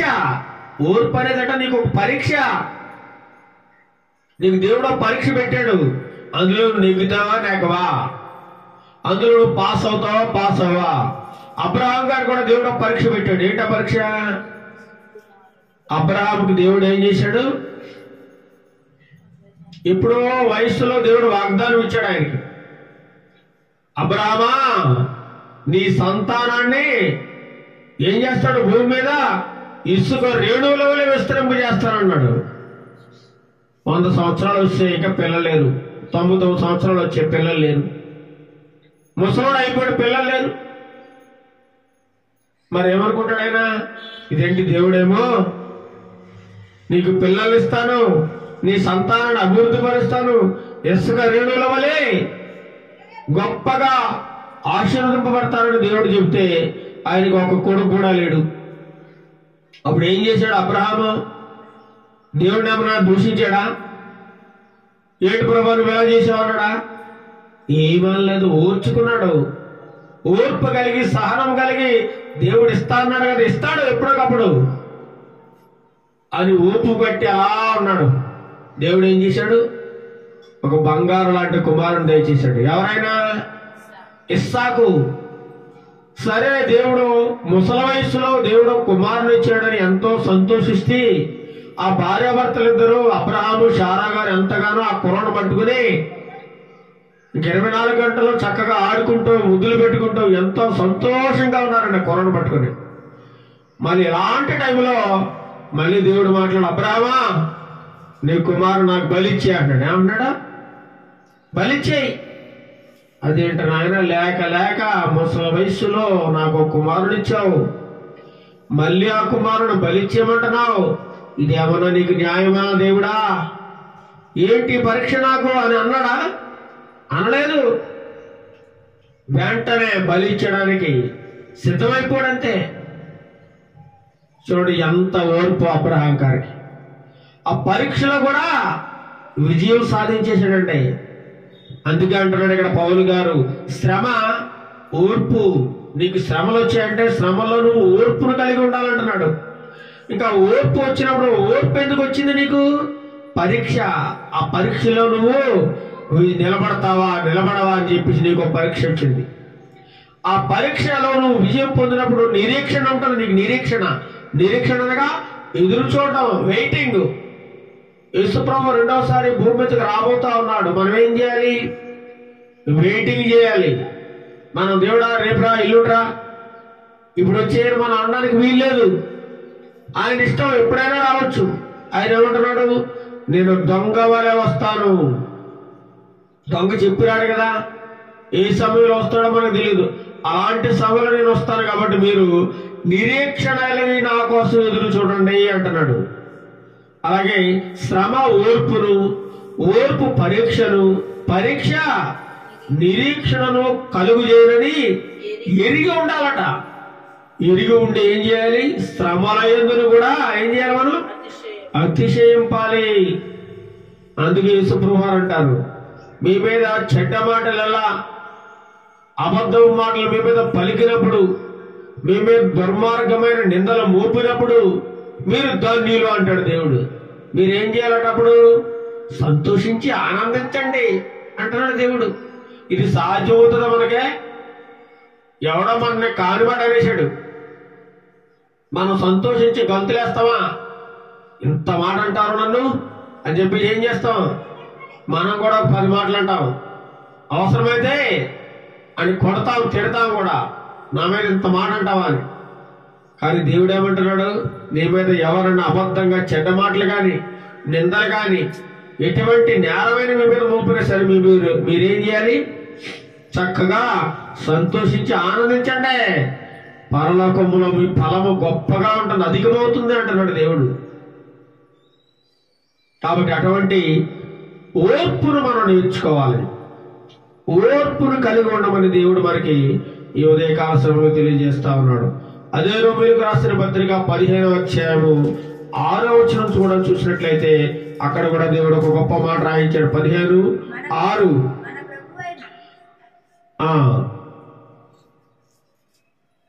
మీరేకభావము గలవారై ఏకగ్రహముగా మన ప్రభువైన యేసుక్రీస్తు తండ్రి దేవుని మహిమపరచు నిమిత్తము క్రీస్తు యేసు చిత్త ప్రకారము ఒకరితో ఒకరు మనస్సు కలిసిన వారై ఉండునట్లు ఓర్పునకును ఆదరణకును కర్తయగు దేవుడు మీకు అనుగ్రహించును గాక. దేనికి కర్తాడు దేవుడు? ఓర్పునకు ఆదరణకు కర్త. ఎవరున్నారు భూలోకంలో? ఓర్చుకునే దేవుడు. నువ్వు పాపం చేస్తే ఓర్చుకునే దేవుడు. నువ్వు పాపం చేస్తే ఆ పాపాన్ని తీసివేసే దేవుడు, పాపాన్ని కడిగివేసే దేవుడు ఎవరైనా ఉన్నారా? ఎవరున్నారు చెప్పండి? పాపం చేస్తే నేను తలకాయ తీసేస్తారు, నేను చంపేస్తారంతే. ఎవరైనా సరే కానీ దేవుడు ఏమంటున్నాడు? నువ్వు పాపం చేసినా నేను పాపి అంటే క్షమిస్తానంటున్నాడు. నీ తలకాయ తీసేయడు, నేను చంపేయడు, నేను నాశనానికి అప్పగించడు, నీ పాపాన్ని కడిగేస్తాడు. అందుచేతనే పాపులను వెనక్కి రక్షించడకు క్రీస్తు యేసు ఏం చేశాడు? ఈ లోకమునకు వచ్చాడు. ఆయన దిగి వచ్చాడు నిన్ను రక్షించడానికే, నేను చంపేయాలని కాదురా ఆయన రావడం. అందుచేతనే ఆదరణకు ఓర్పునకు కర్త అయిన మన దేవుడు ఏం చెప్తున్నాడు? ఒకరితో ఒకడు మనస్సు కలిసిన వారిగా ఉండాలట. ఈరోజు మనసులు కలుస్తలేదండి, మనసులు కలవడం లేదు, ఒకరి మనసు ఒకరు కలవడం లేదు. ఈ మనసు వేరైపోతుంది, ఆ మనసు వేరైపోతుంది. ఎడమొహం పెడమొహం, ఒకరికొకరు అండర్స్టాండింగ్ లేదు. ఇలా ఉన్నారు మనుషులు. అలా ఉండకూడదని దేవుని వాక్యం సెలవిస్తా ఉంది. ఇంకా చూడండి, 2 కొరింథీయులకు రాసిన పత్రిక 6వ అధ్యాయం 5వ వచనం. 2 కొరింథీయులకు రాసిన పత్రిక 6వ అధ్యాయం 5వ వచనంలో కూడా పౌలు గారు గొప్ప మాట మాట్లాడుతున్నారు. 2 కొరింథీయులకు రాసిన పత్రిక 6వ అధ్యాయము 5వ వచనం. చూడండి, 6వ అధ్యాయం 5వ వచనం. దెబ్బల యందును, చెరసాలలోను, అల్లరులలోను, ప్రయాసములోను, జాగరములలోను, ఉపవాసములలోను మిగుల ఓర్పు గలవారమై. ఎవరో ఈ అపొస్తలుల్ని ఏం చేశారట? దెబ్బలు కొట్టారు. అన్యాయంగా యేసు ప్రభు దేవుడు అని సువార్త ప్రకటిస్తుంటే దెబ్బలు కొట్టారట, కర్రలు తీసుకుని, రాళ్ళు తీసుకుని. కొన్ని సార్లు అయితే జైల్లో కూడా పెట్టేశారట. దేవుడు గొప్పవాడు, మంచివాడు, ఆయన నీకోసమే ఈ లోకానికి వచ్చాడు, నీకోసమే ప్రాణం పెట్టాడు, నిన్ను రక్షించడానికి ఆయన ఈ లోకానికి వచ్చాడు, ఆయన ప్రేమమయుడు, ఆయన దయగల దేవుడు అని వాక్యాన్ని ప్రకటిస్తుంటే జైల్లో పెట్టారట. కొన్నిసార్లు అల్లరి లేపారట, అల్లర్లు ప్రజల్లో అల్లరి పుట్టించారట.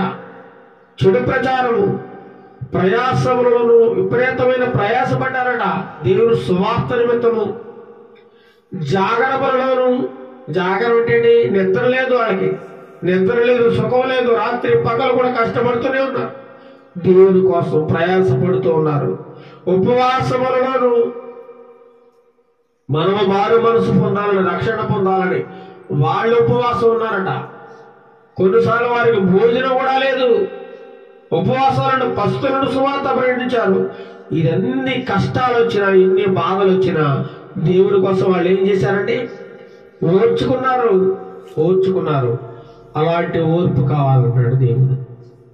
ఓర్పు ఉంటే నీకు పౌలు గారు తను పొందిన దెబ్బలలో కానీ, శ్రమల్లో కానీ, ఇబ్బందుల్లో కానీ, ప్రయాణాల్లో కానీ ఎటువంటి కష్టం వచ్చినా సరే ఓర్చుకొని ముందుకు సాగాడు. చివరికి దేవుడి కోసం తన ప్రాణాన్ని అర్పించేశాడు. పౌలు, దేవుడిని వదిలేస్తావా లేదంటే నీ తల నరికేమంటావా అంటే ఒకటే మాట చెప్పాడు. ఏంటండి? నేను దేవుడిని వదలమంటూ జరగని పని నా తలకాయ నరికేయండి అంతే. ఎంత గొప్ప శక్తిమంతుడు పౌలు గారు. అలాంటి శక్తి మనం చూపించగలమా? చూడండి, చిన్న శ్రమ వస్తేనే మనం తట్టుకోలేము, చిన్న నింద పడితే మనం తట్టుకోలేము, చిన్న బాధ కలిగితే మనం తట్టుకోలేము. కానీ పౌలు గారు ఎన్ని శ్రమలలో ఓర్చుకున్నాడు, ఎంత ఓర్పో చూడండి. అందుకే అంటాడు పౌలు గారు, నేను క్రీస్తును పోలి నడుచుకొనుచున్నాను, మీరు నన్ను పోలి నడుచుకోండి అంటున్నాడు. నేను దేవుడు ఎలా నడిచాడో, యేసుక్రీస్తు ప్రభువారు ఈ భూమి మీద ఎలా నడిచాడో నేను కూడా అలా నడుస్తున్నాను ఆయన బాటలో. మీరు కూడా నన్ను చూసి నా బాటలో నడుచుకోండి అంటున్నాడు. మరి అలాగ ఎవరన్నా మనం చెప్పగలమా? చెప్పలేమండి. అలాగే కొలస్సీలకు రాసిన పత్రిక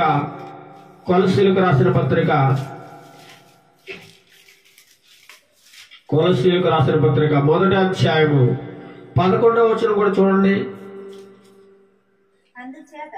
11వ వచనం, అందుచేత ఈ సంగతి వినిన నాటి నుండి మేమును మీ నిమిత్తము ప్రార్థన చేయుట మానక మీరు సంపూర్ణ జ్ఞానమును ఆత్మ సంబంధమైన వివేకము గలవారును ఆయన చిత్తమును పూర్ణముగా గ్రహించిన వారునై ప్రతి సత్కార్యములో సఫలులగుచు దేవుని విషయమైన జ్ఞానమును అభివృద్ధి పొందుచు అన్ని విషయములో ప్రభువును సంతోషపెట్టినట్లు ఆయనకు తగినట్టుగా నడుచుకొనవలెనని ఆనందముతో కూడిన పూర్ణమైన ఓర్పును దీర్ఘశాంతమును కనుపరిచినట్లు ఆయన మహిమ శక్తిని బట్టి సంపూర్ణ బలముతో బలపరచబడవలెనని తేజోవాసులైన పరిశుద్ధ స్వాస్థ్యములో పాలివారముటకు మనలను పాత్రులనుగా చేసిన తండ్రికి మీరు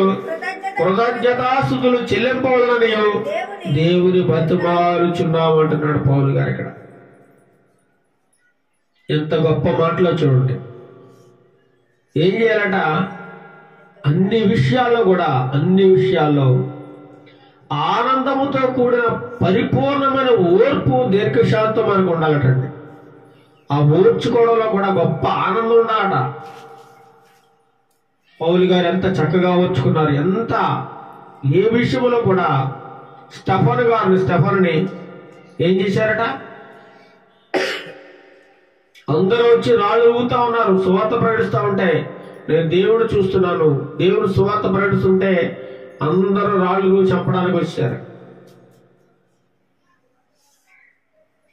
సువార్త ప్రకటిస్తుంటే ఏం చేశారండి? కొట్టి చంపేశారు. అప్పుడు స్తెఫను కూడా ఒక మాట అంటాడు, ప్రభువా ఈ నేరం వేళ మీద మోపకు ప్రభువా అంటాడు. ఎంత ఓర్పో చూడండి. దేవుణ్ణి నమ్ముకున్న ఆనాటి అపోస్తలులు చనిపోవడానికి కూడా వెనకడు వేయలేదండి. అంత గొప్ప ఓర్పు కలిగి ఉన్నారు వాళ్ళు. చివరగా మనం ముగించుకుందాం. 1 తిమోతిలకు రాసిన పత్రిక 6వ అధ్యాయం 11వ వచనం. 1 తిమోతి 6వ అధ్యాయం 11వ వచనం చూడండి. ఇక్కడ దైవజనుల కోసం కూడా మాట్లాడు. దైవజనుడా, నీవైతే వీటిని విసర్జించి నీతిని, భక్తిని, విశ్వాసమును, ప్రేమను, ఓర్పును, సాత్వికమును సంపాదించుకున్నట్టు ప్రయాసపడము. పాస్టర్ గారు దీనికోసం ప్రయాసపడాలట. డబ్బు సంపాదించడానికి ప్రయాసపడుతున్నారు చాలా మంది. కొంతమంది ఏమో పేరు ప్రఖ్యాతులు సంపాదించడానికి ప్రయాసపడుతున్నారు. కొంతమంది ఏమో భూములు కొనుక్కోడానికి ప్రయాసపడుతున్నారు. సేవకులండి చాలా మంది. ఈరోజు సేవ చూసినట్లయితే వ్యాపారం అయిపోయింది. వ్యాపారం. మొన్న ఒక సేవకుడు అంటాడు, ఒక మీటింగ్ వెళ్తే ఎంత దుర్మార్గంగా మాట్లాడుతున్నాడు చూడండి. స్వయంగా ఆలకించాడు. నాతో పాటు కొంతమంది సేవకుల మీటింగ్లో ఆలకించారు. ఏమంటున్నాడు? అనవసరంగా మీటింగ్ వచ్చాను. ఈరోజు ఇంటి దగ్గర ఉండి 4 ఏళ్ళు దర్శించుకుంటే ఒక 1000 రూపాయలు వచ్చింది నాకు అంటున్నాడు పబ్లిక్ లో. ఎంత దారుణం వచ్చాడు. అంటే వాళ్ళు ఇంటికి వెళ్తున్నారు. ప్రార్థన వంక మీద వెళ్ళి వాళ్ళు ఏమైనా కానుకిస్తారా, 100, 200, 300 ఇస్తారనే ఉద్దేశంతో ఇంటింటికి దిగుతున్నారు. వీళ్ళు చెప్పేస్తున్నాడు పబ్లిక్ లో. అతను సిగ్గు లేకుండా నేను 4 ఇళ్ళు దర్శిస్తే ఒక 1000 రూపాయలు వచ్చినట్టున్నాడు. అంటే అతని ఉద్దేశం ఏంటి? బైబిల్ పట్టుకుని డబ్బు సంపాదించుకోవాలి. ఇది ఒక వ్యాపారం అయిపోయింది కొంతమందికి. హైదరాబాద్ లో సేవకుడు ఉన్నాడు. అతని దగ్గరికి వెళ్ళి కావాలంటే అతను అపాయింట్మెంట్ తీసుకోవాలంటే 10,000 కట్టాలి. ఎంత కట్టాలి? 10,000. ప్రార్థన చేయించుకోవాలంటే ఆ దైవజనుడు, ఆ పాస్టర్ గారు మన నెత్తి మీద చేతులు వేసి ప్రార్థన చేయాలంటే 10,000 కట్టాలట. ఎంత దుర్మార్గమో చూడండి, ఎంత దౌర్జన్యం. డబ్బు సంపాదించుకోవడానికి బయలుదేరారండి. అందుకే వాళ్ళు ఏం చేస్తారు? కారులో తిరుగుతున్నారు. మంచి మంచి కార్లు, బంగ్లాలు, విలాసవంతమైన జీవితం, వారి పిల్లలకు మంచి లగ్జరీ చదువు. ఇదంతా ఎలా వస్తుందండి? బైబిల్ అడ్డం పెట్టుకుని బతికేస్తా ఉన్నారు. బైబిల్ నీతి లేదు, నిజాయితీ లేదు, యథార్థత లేదు, దేవుడు అంటే భయం లేదు. అసలు బతకడానికి దీన్ని ఒక మార్గంగా చేసుకునే వాళ్ళు ఎంతో మంది ఉన్నారు. ఉద్యోగం సద్యోగం లేదనుకోండి, ఏం చేస్తున్నారు? వాళ్ళు బైబిల్ పట్టుకుని బతుకుతున్నారు. కానీ అపోస్తలులు అలా చేయలేదు కదా. మేము ప్రభు వల్ల మేము ఉచితంగా పొందుతామి, ఈ రక్షణను ఉచితంగా మీకు పంచిపెడుతూనే ఉన్నారు ఉచితంగా. కానీ వీళ్ళు ఏం చేస్తారు? డబ్బుకు అమ్ముకుంటున్నారు. అందుకే దైవజనుడా, నీవైతే వీటిని విసర్జించి విడిచిపెట్టు. నీతిని, భక్తిని, విశ్వాసమును, ప్రేమను, ఓర్పును, సాత్వికమును సంపాదించుకోవడానికి ప్రయాసపడు తప్ప డబ్బు సంపాదించుకోవడానికి అయితే ఈ బైబిల్ పట్టుకోకరా బాబు అని దేవుడు చెబుతున్నాడు పౌలు గారి ద్వారా. తిమోతికి రాస్తా ఉన్నాడు. స్పష్టంగా బైబిల్ గ్రంథంలో రాయబడి ఉన్నాడు. ప్రతి విషయం కూడా చదవాలి. బైబిల్ చదివితే తెలుస్తుంది ఏంటో ఈ పాస్టర్లు ఎలా తయారయ్యారో, ఈ సేవకులు ఎలాంటి వారో.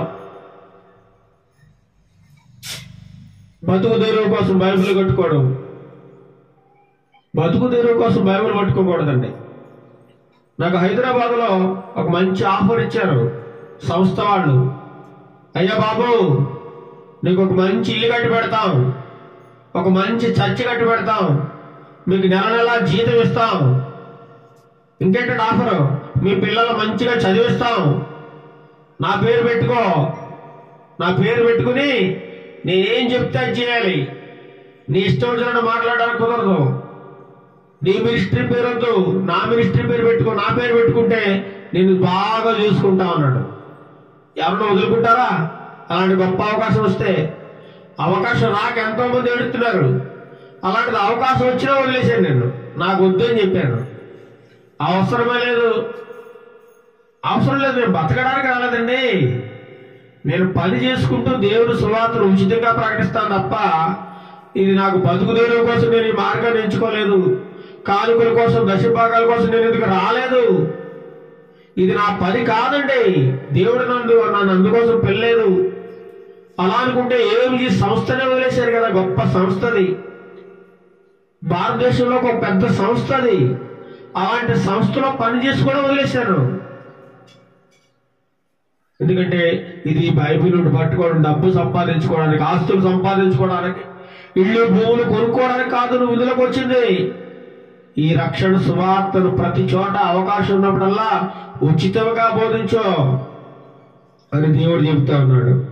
చివరిగా చూద్దాం. హెబ్రీయులకు రాసిన పత్రిక 6వ అధ్యాయం 11వ వచనం. హెబ్రీయులకు రాసిన పత్రిక 6వ అధ్యాయం 11వ వచనం ముగించుకుందాం. బైబిల్లో ఎంత గొప్ప విషయాలు ఉన్నాయో చూడండి. ఎవరు చెప్పండి, ఇవి ఇలాంటి మాటలు చెప్పరు. హెబ్రీయులకు రాసిన పత్రిక 6వ అధ్యాయం 11వ వచనం. మీరు మందులు కాక, ఏంటి మందులు కాక విశ్వాసముతోను ఓర్పు చేతను వాగ్దానములను స్వతంత్రించుకుని వారిని పోలి నడుచుకున్నట్లుగా మీలో ప్రతివాడును మీ నిరీక్షణ పరిపూర్ణమగు నిమిత్తము మీరిది వరకు కనుపరిచిన ఆసక్తిని తుదమట్టుకు కనుపరచవలనని అపేక్షించుచున్నాము అంటున్నాడు. ఒక సేవకుడు చెప్పాడండి, మీరు మందులు కాక అని ఉంది కదా బైబిల్లో. మరి మందులు అంటే అర్థం ఏంటి? ఆయనకి వాక్యం తెలియదు కదా, బైబిల్ జ్ఞానం లేదు, గ్రంథాలు చదవడు, ట్రైనింగ్ లేదు. ఏం చెప్తాడు? మీరు మందులు కాకంటే అతను ఏమంటాడంటే మీరు మందులు వేసుకోవద్దు, దేవుడు మందులు వేసుకోవద్దు అని చెప్తున్నాడు అంటున్నాడు. దేవుని వాక్యాన్ని అర్థం చేసుకోలేక, తెలివి లేదు, జ్ఞానం లేదు. మందులు అనగా అర్థం ఏంటంట? మందులు అనగా అర్థం ఏంటంటే తెలివి తక్కువ వారు. ఏంటంటే తెలివి తక్కువ వారు, మొద్దులు, మందబుద్ధి గలవారు, జ్ఞానం లేని వారు, వివేకం లేని వారు అర్థం. అక్కడ వాక్యాన్ని అర్థం చేసుకోవాలి స్పష్టంగా. ఈ వాక్యానికి సంబంధించిన భాగాలు ఎక్కడెక్కడ ఉన్నాయో గమనించాలి. ఎందుకు దేవుడు ఆ మాట మాట్లాడాడు అనేది తెలుసుకోవాలి. పౌలు గారు అంటారు మీరు మందులు కాక. మందులు అంటే మీరు తెలుగు తక్కువ వారుగా ఉండద్దు అంటున్నాడు. అక్కడ తెగరోళ్ళ ఉండద్దు. మీరు సేవకి వెళ్ళారు కదా, సేవ చేయడానికి వెళ్తున్నారు కదా, మీరు ఎలా ఉండాలట? పాము వలె వివేకము కలిగి జీవించాలట, పావురం వలె నిష్కపటంగా జీవించాలట. పాము చాలా తెలివితేటలుగా ఉంటుంది చూడు, తెలుసా? చాలా తెలివైంది పాము, చాలా కుయుక్తిగా ఉంటుంది అది. అందుచేత ఏం చేసింది? అవ్వను పడగొడేసింది పాపంలో. పాము రూపంలో సర్ప రూపంలో వెళ్ళి ఏం చేసింది? ఇది నిజమా అన్నదంత ఒక్క మాట. దెబ్బకి అవ్వమ్మ గారు పడిపోయారు. ఆడు మాయలో పడిపోయిందంటే, సర్పం మాయలో పడిపోయింది, అవ్వమ్మ పాపంలో పడిపోయింది. అందుచేతనే మీరు తెలివి తక్కువ వాళ్ళగా ఉండద్దు. వాక్యాన్ని తెలుసుకోండి, జ్ఞానాన్ని పొందండి, బైబిల్ చదవండి. ఆ పాస్టర్ గారు ఏదేదో చెప్పుకుంటా పోతాడు, గంగిరెద్దులా తలవపడం కాదు. అలా ఉందో లేదో బైబిల్ చూడు, చదువు, నేర్చుకో అంటున్నాడు పౌలు గారు. మీరు మందులు కాక విశ్వాసము చేతను ఓర్పు చేతను ఏం స్వతంత్రించుకోవాలి? ఆ వాగ్దానం స్వతంత్రించి. ఏంటో వాగ్దానం? పరలోకం మనకి ఇస్తానంటున్నాడంటే దేవుడు. అది పొందుకోవాలంటే 1,00,000 రూపాయలు ఇస్తే వస్తుంది. అది ఒక పాస్టర్ గారు ఉన్నాడంట, ఆ సంఘంలో ఒక ఎవరుస్తుండే మాట్లాడుతూ ఉన్నాడు ఫోన్లో ఏం మాట్లాడుతున్నాడంటే, బాబు దేవుడు పరలోకం ఇస్తానంటున్నాడు, నీకు ఏమిస్తాడు? నీకు పరలోకం ఇస్తానంటున్నాడు. కానీ నువ్వు నీ అంతటా పరలోకం నువ్వు వెళ్ళలేవు. నువ్వు ప్రార్థన చేసుకుంటే, నేను ప్రార్థన చేసి నీ మీద చేతుల నుంచి బలమైన ప్రార్థన చేస్తే నువ్వు పరలోకం వెళ్తావు. నువ్వు పరలోకం వెళ్ళాలంటే నాకు 10,000 కట్టాలి. ఎంత కట్టాలి? 10,000 కడతానంటే అతను పరలోకం పంపిస్తారట. చూడండి ఎంత మోసం చేస్తున్నారు ఏమన్నా పాస్టర్లో. అది మళ్ళీ డైరెక్ట్గా అది వీడియో పబ్లిక్లో పెట్టాను. అది ఆడియో కాల్. నీకు దేవుడు అయ్యగారు 10,000 కట్టలేనండి, ఒక 5,000 ఇస్తే దేవుడు పంపిస్తాడా? 5,000 ఒప్పుకోడండి దేవుడు, 10,000 కట్టాల్సిందే. మరి అందరు కడుతున్నా, నువ్వు కూడా కడితే నేను నిన్ను పరలోకం పంపించామని చెప్తాను దేవుడితో అంటున్నాడంట. ఎంత దుర్మార్గుడు చూడండి. ఇలా ఉన్నారు చాలా మంది తెలివి తక్కువ అమాయకులు, విశ్వాసులు అమాయకులు. కాబట్టి అయ్యగారులు ఒక ఆట ఆడేసుకుంటున్నారు విశ్వాసులతోటి. ఎందుకంటే వారికి ఏం తెలియదు కదా, వాక్య జ్ఞానం లేదు, పైగా చదువు లేదు, అక్షరాభ్యాసం లేదు, అర్థం చేసుకునే కెపాసిటీ లేదు. కాబట్టి అయ్యగారులు ఇష్టం వచ్చినట్టు ఒక ఆట ఆడుతారనమాట. అందుకే అంటున్నాడు ఇక్కడ పౌలు గారు, మీరు మందులు కాక విశ్వాసము చేతను ఓర్పు చేతను దేవుడిచ్చిన వాగ్దానాన్ని స్వతంత్రించుకోవాలి అంటున్నాడు. దేవుడు అదే వాగ్దానాన్ని అబ్రహాం ఏం చేశాడు? ఓర్పుతో స్వతంత్రించుకున్నాడు, పొందుకున్నాడు. ఓర్పుతోటి మనం ఏం చేయాలి? క్రియను కొనసాగింపరియాలట.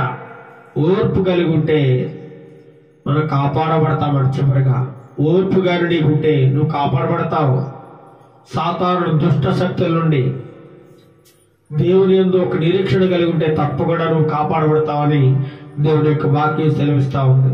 కాబట్టి ఓర్పు గొప్ప ద్రోహ కార్యాలు జరగకుండా మన జీవితాలను కాపాడుతోంది. ఓర్పు మన ప్రాణాలను కాపాడుతూ ఉంది. శ్రమ కలిగిందంటే నువ్వు ఓర్చుకోవాలి, బాధ వచ్చిందంటే ఓర్చుకోవాలి. ఫెయిల్ అయిపోతే కూడా ఏం పర్లేదు, అయ్యో నేను ఎంత కష్టపడి చదివేశానండి, రాత్రి పగల కష్టపడి నిద్ర లేకుండా సుఖం లేకుండా చదివేశాను, నాకు మార్కులు తక్కువ వచ్చాయి, నేను ఫెయిల్ అయిపోయాను అని నువ్వు ఏడాల్సిన పని లేదు. మళ్ళీ నెక్స్ట్ అవకాశం ఉంది నీకు, రెండోసారి అవకాశం ఉంది. మళ్ళీ చదువు చక్కగా రాసి పాస్ అవ్వచ్చు, ఇంకా ఎక్కువ మార్కులు సంపాదించుకోవచ్చు, ఏం ప్రాబ్లం లేదు. అంత మాత్రానికి నీ జీవితాన్ని నాశనం చేసుకోవాల్సిన అవసరం లేదంటున్నాడు దేవుడు. కాబట్టి ధైర్యంగా మనం ఏం చేయాలండి? ఈ లోకంలో ఓర్పు కలిగి జీవించాలి. ఓర్పు. ఈరోజు మన పాఠం ఏంటంటే ఓర్పు. ఏంటండి? ఓర్పు అనగా సహించుకోవాలి, అన్ని విషయాల్లో సహించుకోవాలి. ఇంట్లో ఎవరైనా ఒక మాట అన్నారనుకో సహించుకోవాలి, తప్పులేదు. ఓర్చుకో, మాట పడు, తప్పేముంది? పడ్డవాళ్ళు ఎప్పుడు కూడా చెడ్డవాళ్ళు కాదు అంటారు. పడ్డవాళ్ళు ఎప్పుడు చెడ్డవాళ్ళు కాదు. పడ్డంలో ఏమాత్రం తప్పలేదు. ఒక మాట అన్నా, నిన్ను బాధ పెట్టినా, ఇబ్బంది పెట్టినా, నీ మీద ఆ లేనిపోయిన మాటలు పుట్టించినా సరే నువ్వేం చేయాలి? భరించు, తట్టుకో. నిజం తర్వాత నిలకడ మీద వాళ్ళే తెలిసి సిగ్గుపడతారు. రేపు పొద్దున్న వాళ్ళే సిగ్గుపడి నోరు మూసుకుంటారు. ఇక నోరు ఎత్తలేరు కూడా నీ ముందు. అలా చేస్తాడు దేవుడు. కాబట్టి క్రైస్తవులకు ముఖ్యంగా ఉండాల్సిన గొప్ప పని ఏదైనా ఉందంటే ఏంటా పని? ఓర్పు కలిగి జీవించమంటారు దేవుడు. ఆ ఓర్పు వల్ల ఏదైనా మనం పొందుకోగలం, ఏదైనా మనం సాధించుకోగలం. కాబట్టి దేవుడు అబ్రహాముకి ఓర్పు కలిగి ఉన్నాడు కాబట్టి దేవుడు చేసిన వాగ్దానాన్ని దేవుడు నెరవేర్చాడు వారి జీవితంలో. అలా ఎంతోమంది భక్తులండి ఓర్చుకున్నారు. ఒక దావీదు భక్తుడు ఎంతగానో ఓర్చుకున్నాడు.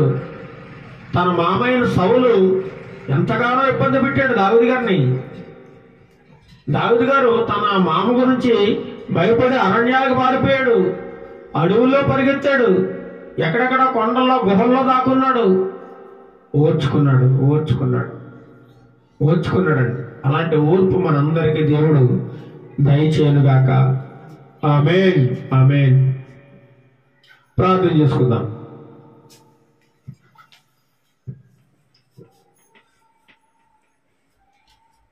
మమ్మల్ని అతి మిక్కులుగా ప్రేమిస్తున్న మా ప్రియ తండ్రి, నీకే వందనాలు, స్తోత్రాలు చెల్లిస్తున్నాం నాయన. ఈ దినము మీ దినం ప్రభువా. ఈ దినమును ఎవరైతే దొంగిలిస్తారో వారి దొంగలని నీ వాక్యం సెలవుస్తుంది.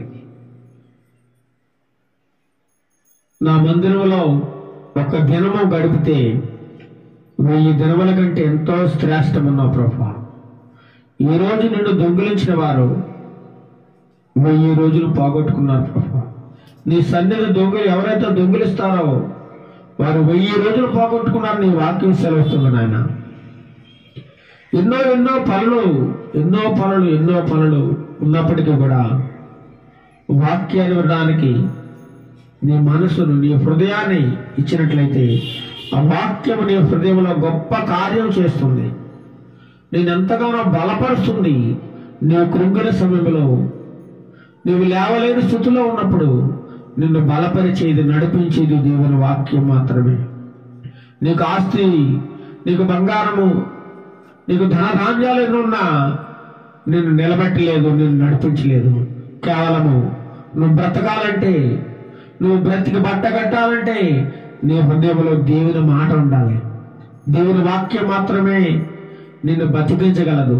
అందుకే అంటున్నాడు, నీ వాక్యము నన్ను బ్రతికించి ఉన్నది, నా బాధలో ఇదే నాకు నెమ్మది కలిగించుచున్నదని దావీదు భక్తుడు అంటా ఉన్నాడు.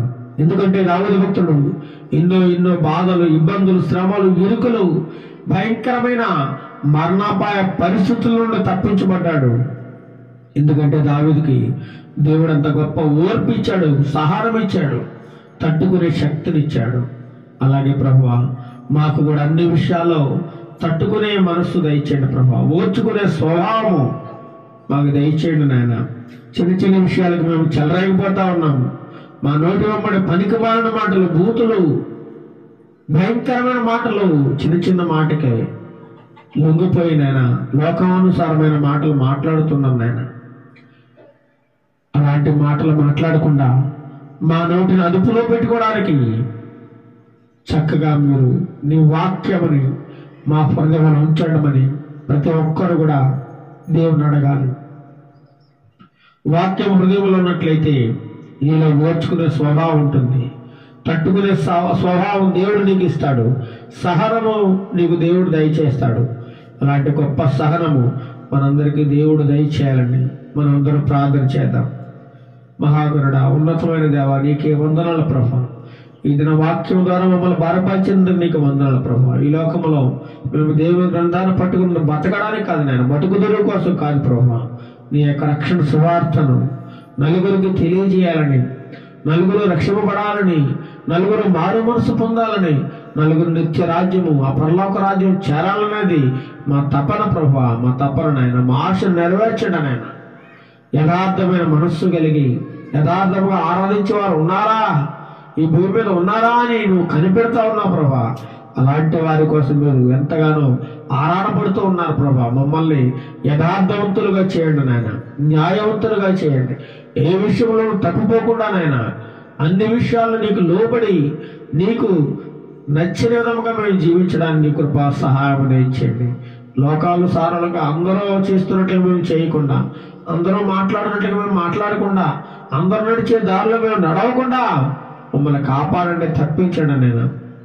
సాతానుడు మా ప్రక్కనే ఉండి నాయన ఎప్పుడు మింగేద్దామా, ఎప్పుడు నాశనం చేద్దామా, ఎప్పుడు ఈ లోకంలోనికి పడద్రోద్దామా అని చెప్పి వాడు ఎప్పుడు నిరంతరము మా మధ్య కాచుకుని ఉన్నాడు ప్రభా. వాటిని ఎదిరించడానికి మాకు శక్తి దయచేయండి ప్రభా. అపవాదిని సాతానుడు ఎదిరించే శక్తి నీ వాక్యం ద్వారా మాకు దయచేయండి ప్రభా. నీ వాక్యం మాలో బలమైన కార్యములు జరిగించండి. నీ కృపా సహాయం దయచేయండి. మాకున్న ప్రతి విధమైన సమస్యను, అనారోగ్యము, అప్పుల సమస్యను, బాధలు, ఇరుకులు, ఇబ్బందులు, శ్రమలు వీటన్నిటి నుండి తట్టుకునే శక్తిని, ఓర్పుని మాకు అందరికీ దయచేయండి ప్రభా. ఈ వాక్యం ఎంతమంది అయితే విన్నారో వారందరి హృదయాల్లో మీరు మంచి కార్యము చేయండి ప్రభా. వారి కుటుంబాలను దీవించండి, ఆశీర్వదించండి. వారి పిల్లలను దీవించండి. వారి కుటుంబాల మీదకి మీరు మెండైన దీవులను, ఆశీర్వాదాలు కుమ్మరించండి నాయన. వారి గృహాల చుట్టూ నీ అగ్నిని కంచిగా వేయండి ప్రభా. సాతానుడు ఏ విషయంలో నా గృహంలోనికి వెళ్లకుండా అగ్నిని ఉంచండి ప్రభా. అగ్నిని ఉంచండి నాయన. బలపరచండి, స్థిరపరచండి ప్రభా. అన్ని విషయాలు మాకు తోడు నీడగా ఉండి నడిపించమని, ఘనత, మహిమ, ప్రభావాలు పొందుకోమని యేసు నామములో ప్రార్థిస్తున్నాం తండ్రి. ఆమేన్, ఆమేన్. పరలోకమందున మా తండ్రి, నీ నామం పరిశుద్ధపరచబడును గాక, నీ రాజ్యం వచ్చును గాక, నీ చిత్తం పరలోకములో నెరవేర్చినట్లు భూమి మీద నెరవేరును గాక. మాకు కావలసిన అనుగ్రహారం నీడ మాకు దయచేయము. మా రుణస్థులను మేము క్షమించిన ప్రకారం మా రుణములను క్షమించము. మేము శోధనలోని తెగ కీడను తప్పించు. ఎందుకంటే రాజ్యము, బలము, మహిమ నిరంతరము నీవైనావు తండ్రి. ఆమేన్. మన తండ్రి అయిన దేవుని ప్రేమయు, మన ప్రభువైన యేసుక్రీస్తు కృపయు, పరిశుద్ధాత్మ దేవుని యొక్క అన్యోన్య సహవాసము ఇప్పుడు ఎల్లప్పుడూ సదాకాలము మాకు ఓర్చుకునే మనసు, ఓర్పు కలిగిన మనసు మా అందరికీ దయచేయమని యేసు నామములో అడుగుచున్నాం తండ్రి. ఆమేన్, ఆమేన్. అందరికీ వందనములు. Praise the lord.